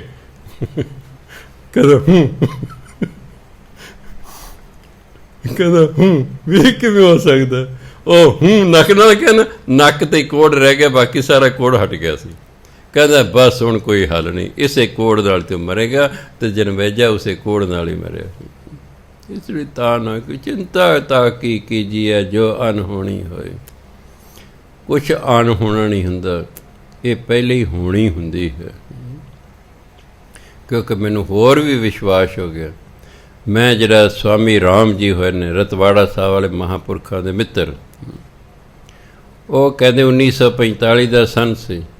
ਅਸੀਂ ਪਹਾੜਾਂ 'ਚ ਰਹਿ ਕੇ, ਮੈਂ ਅਤੇ ਸਵਾਮੀ ਜੀ, ਬਸ 2 ਹੀ। ਮੈਂ ਸਵਾਮੀ ਜੀ ਨੂੰ ਕਿਹਾ ਵੀ ਸਵਾਮੀ ਜੀ ਕੀ ਇੱਥੇ ਬੈਠੇ ਰਾਮ ਇੱਥੇ ਕਰਦੇ ਹਾਂ, ਸਾਰਾ ਦੇਸ਼ ਆਜ਼ਾਦੀ ਮੰਗਦਾ ਹੈ, ਮੈਨੂੰ ਵੀ ਜਾਣ ਦਿਓ। ਉਹ ਕਹਿੰਦੇ ਰਾਮ, ਪਰਮਾਤਮਾ ਵੱਲੋਂ ਹਰ ਇੱਕ ਬੰਦੇ ਦੀ ਡਿਊਟੀ ਲੱਗੀ ਹੁੰਦੀ ਹੈ। ਜਿਨ੍ਹਾਂ ਦੀ ਆਜ਼ਾਦੀ ਮੰਗਣ ਦੀ ਡਿਊਟੀ ਪਰਮਾਤਮਾ ਲਈ, ਉਹ ਆਜ਼ਾਦੀ ਮੰਗ ਰਹੇ ਨੇ। ਤੇਰੀ ਡਿਊਟੀ ਆਜ਼ਾਦੀ ਮੰਗਣਾ ਨਹੀਂ, ਤੇਰੀ ਡਿਊਟੀ ਤੇ ਰਾਮ ਕਰਨਾ ਅਤੇ ਰਾਮ ਕਰਵਾਉਣਾ ਹੈ। ਬਾਕੀ ਰਹੀ ਦੇਸ਼ ਦੀ ਆਜ਼ਾਦੀ, ਉਹ ਤੇ 15 ਅਗਸਤ 1947 ਨੂੰ ਦੇਸ਼ ਨੇ ਆਜ਼ਾਦ ਹੋ ਜਾਣਾ। ਦੇਖੋ 45 ਦੇ ਵਿੱਚ ਕੀ ਹੈ, ਵੀ 15 ਅਗਸਤ 1947 ਨੂੰ ਆਜ਼ਾਦ ਹੋ ਜਾਣਾ। ਕੋਈ ਚਲੋ ਅਸੀਂ ਜੰਗਲਾਂ ਉੱਥੇ ਰਹਿੰਦੇ ਪਹਾੜ 'ਤੇ, ਨਾ ਕੋਈ ਦਿਨ ਪਤਾ ਨਾ ਕੋਈ ਸਾਲ ਪਤਾ। 2 ਸਾਲਾਂ ਬਾਅਦ ਕਿ ਮੈਂ ਅਚਾਨਕ ਪਹਾੜ ਤੋਂ ਹੇਠਾਂ ਉਤਰਿਆ ਸੀ, ਇੱਕ ਬੰਦਾ ਉੱਪਰ ਨੂੰ ਚੜ੍ਹ ਰਿਹਾ। ਉਹ ਮੇਰੇ ਪਹਿਰਾਵੇ ਨੂੰ ਵੇਖ ਕੇ ਉਹਨੇ ਸਤਿਕਾਰ ਕੀਤਾ। ਮੈਂ ਉਹਨੂੰ ਪੁੱਛਿਆ ਭਾਈ ਕਿਹੜਾ ਸੰਨ ਚੱਲ ਰਿਹਾ? ਕਹੇ ਜੀ 1947। ਮੈਂ ਪੁੱਛਿਆ ਵੀ ਕਿਹੜਾ ਮਹੀਨਾ? ਕਹਿੰਦੇ ਅਗਸਤ। ਮੈਂ ਕਿਹਾ ਵੀ ਅੱਜ ਕਿੰਨੀ ਤਰੀਕ ਹੈ? ਕਹਿੰਦਾ 16 ਅਗਸਤ। ਮੈਂ ਦੇਸ਼ ਆਜ਼ਾਦ ਹੋ ਗਿਆ? ਕਹਿੰਦੇ ਹਾਂ ਕੱਲ੍ਹ ਹੋ ਗਿਆ। ਕਹਿੰਦੇ ਮੇਰੇ ਗੁਰੂ ਨੇ 2 ਸਾਲ ਪਹਿਲੇ ਹੀ ਦੱਸਤਾ ਸੀ 15 ਅਗਸਤ 1947 ਦੇਸ਼ ਆਜ਼ਾਦ ਹੋਣੀ ਸੀ, ਵੀ ਇੰਨੀ ਤਰੀਕ ਨੂੰ ਆਜ਼ਾਦ ਹੋਣਾ, ਉਦੋਂ ਹੀ ਹੋਇਆ। ਜੇ ਤੁੰਝ ਕਹਿੰਦੇ ਵੀ 47 'ਚ ਆਜ਼ਾਦ ਹੋਊਗਾ, ਨਹੀਂ, ਡੇਟ ਵੀ ਦੱਸੀ, ਮਹੀਨਾ ਵੀ ਦੱਸੇ ਵੀ 15 ਅਗਸਤ 1947 ਦੇਸ਼ ਨੇ ਆਜ਼ਾਦ ਹੋਣਾ। ਇਹ ਤਾਂ ਪਹਿਲੇ ਲਿਖਿਆ ਸੀ ਵੀ ਦੇਸ਼ ਨੇ 15 ਅਗਸਤ 1947 ਨੂੰ ਆਜ਼ਾਦ ਹੋਣਾ ਹੈ। ਇਹ ਕਦੋਂ ਗੁਲਾਮ ਹੋਣਾ, ਇਹ ਵੀ ਲਿਖਿਆ ਹੋਣਾ ਹੈ। ਜਦੋਂ ਲਿਖਿਆ ਹੈਗਾ ਕਿਸੇ ਨੇ ਆਜ ਨੇ ਸਾਡੇ ਤੋਂ ਤਗੜੇ ਨੇ ਮਾਰ ਧਾੜ ਕਰਕੇ ਸਾਨੂੰ ਗੁਲਾਮ ਬਣਾ ਲੈਣਾ, ਫਿਰ ਅਸੀਂ ਜਿੱਥੇ ਥੇ ਉੱਥੇ ਚੱਲੇ ਉੱਥੇ ਆ ਜਾਵਾਂਗੇ। ਕੋਈ ਪਤਾ ਨਹੀਂ ਉਹ ਦਾਤੇ ਦੇ ਰੰਗਾਂ ਦਾ ਕੀ ਲਿਖਿਆ ਹੋਇਆ ਉਸਨੇ। ਜੋ ਕਰ ਪਾਇਆ ਸੋਈ ਹੋ, ਜੋ ਉਹਨੇ ਸਾਡੇ ਹੱਥ 'ਤੇ ਲਿਖਤਾ ਹੈ, ਸਾਡੇ ਹੱਥ 'ਤੇ ਪਾਸ ਜੋ ਸਾਡੀ ਕਿਸਮਤ 'ਚ ਲਿਖਤਾ ਹੈ ਉਹੀ ਹੋਣਾ। ਹਰਨ ਭਰਨ ਜਾ ਕਾ ਨੇਤਰ ਫੋਰ। ਹਰਨ ਹੁੰਦਾ ਖਾਲੀ ਕਰਨਾ, ਭਰਨ ਹੁੰਦਾ ਭਰਨਾ।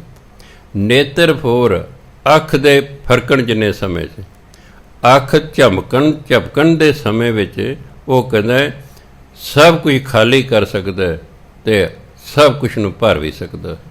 ਉਹ ਇੰਨਾ ਸਮਰੱਥ ਹੈ। ਸਭ ਕੁਝ ਨਾਸ਼ ਕਰ ਸਕਦਾ ਅਤੇ ਸਭ ਕੁਝ ਦੁਬਾਰਾ ਪੈਦਾ ਕਰ ਸਕਦਾ।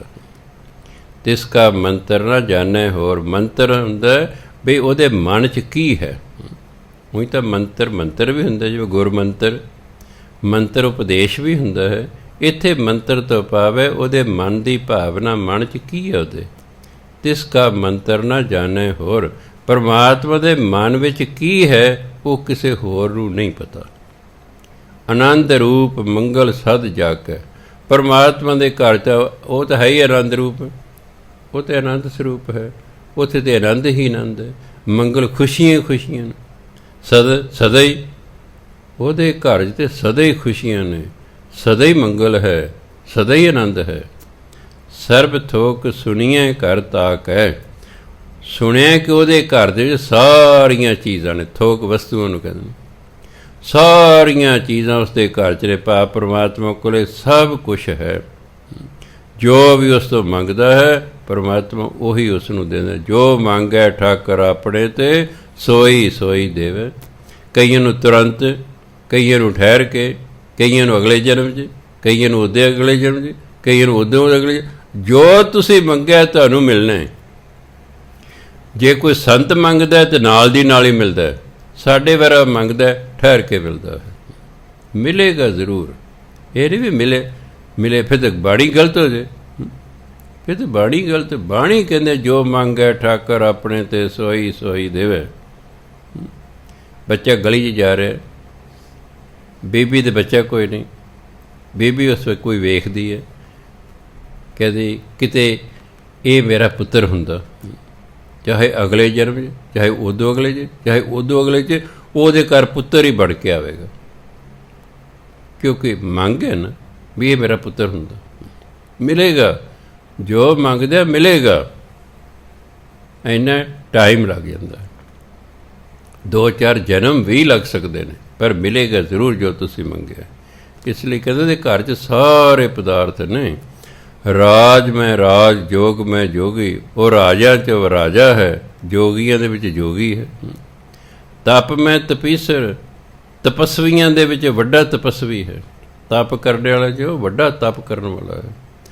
ਗ੍ਰਸਤ ਮੈਂ ਭੋਗੀ, ਅਤੇ ਜਿਵੇਂ ਗ੍ਰਸਥੀ ਹੁੰਦੇ ਨੇ ਉਹ ਸੰਸਾਰਿਕ ਭੋਗ ਭੋਗਦੇ ਨੇ, ਅਤੇ ਪਰਮਾਤਮਾ ਗ੍ਰਸਤੀਆਂ ਦੇ ਵਿੱਚ ਹੀ ਬੈਠੇ ਨਾ, ਇਸ ਲਈ ਉਹ ਵੀ ਭੋਗ ਰਿਹਾ ਹੈ। ਧਿਆਏ ਭਗਤਹਿ ਸੁਖ ਪਾਇਆ। ਜਿਹੜੇ ਭਗਤ ਨੇ ਪਰਮਾਤਮਾ ਨੂੰ ਯਾਦ ਕਰਦੇ ਰਹਿੰਦੇ ਨੇ, ਸੁਖ ਪਾਇਆ, ਅਤੇ ਉਹਨਾਂ ਨੂੰ ਸਦਾ ਰਹਿਣ ਵਾਲੇ ਸੁਖ ਦੀ ਪ੍ਰਾਪਤੀ ਹੋ ਜਾਂਦੀ ਹੈ। ਨਾਨਕ ਤਿਸ ਪੁਰਖ ਕਾ ਕਿਨੇ ਅੰਤ ਨਾ ਪਾਇਆ। ਉਸ ਪਰਮਾਤਮਾ ਦਾ ਕੋਈ ਅੰਤ ਅੱਜ ਤੱਕ ਪਾ ਹੀ ਨਹੀਂ ਸਕਿਆ। ਇਸ ਲਈ ਉਹਨੂੰ ਕੀ ਕਹਿੰਦੇ ਨੇ? ਬੇਅੰਤ। ਉਹਨੂੰ ਬੇਅੰਤ ਇਸੇ ਲਈ ਕਹਿੰਦੇ ਨੇ ਬੇ ਫਾਰਸੀ ਦਾ ਸ਼ਬਦ ਹੈ। ਬੇ ਦਾ ਮਤਲਬ ਬਿਨਾ, ਬਿਨਾ ਅੰਤ ਦੇ, ਜਿਹਦਾ ਅੰਤ ਹੀ ਕੋਈ ਨਹੀਂ, ਕਹਿੰਦੇ ਬੇਅੰਤ। ਪਰਮਾ ਨਾਨਕ ਤਿਸ ਪੁਰਖ ਕਾ, ਭਾਵ ਉਸ ਪਰਮਾਤਮਾ ਦਾ ਕਿਨੇ ਅੰਤ ਨਾ ਪਾਇਆ, ਕੋਈ ਅੰਤ ਪਾ ਹੀ ਨਹੀਂ ਸਕਦਾ। ਸਤਿਕਾਰਯੋਗ ਸਾਧ ਸੰਗਤ ਸਮਾਂ ਹੋ ਗਿਆ। ਵਾਹਿਗੁਰੂ ਜੀ ਕਾ ਖਾਲਸਾ, ਵਾਹਿਗੁਰੂ ਜੀ ਕੀ ਫਤਿਹ।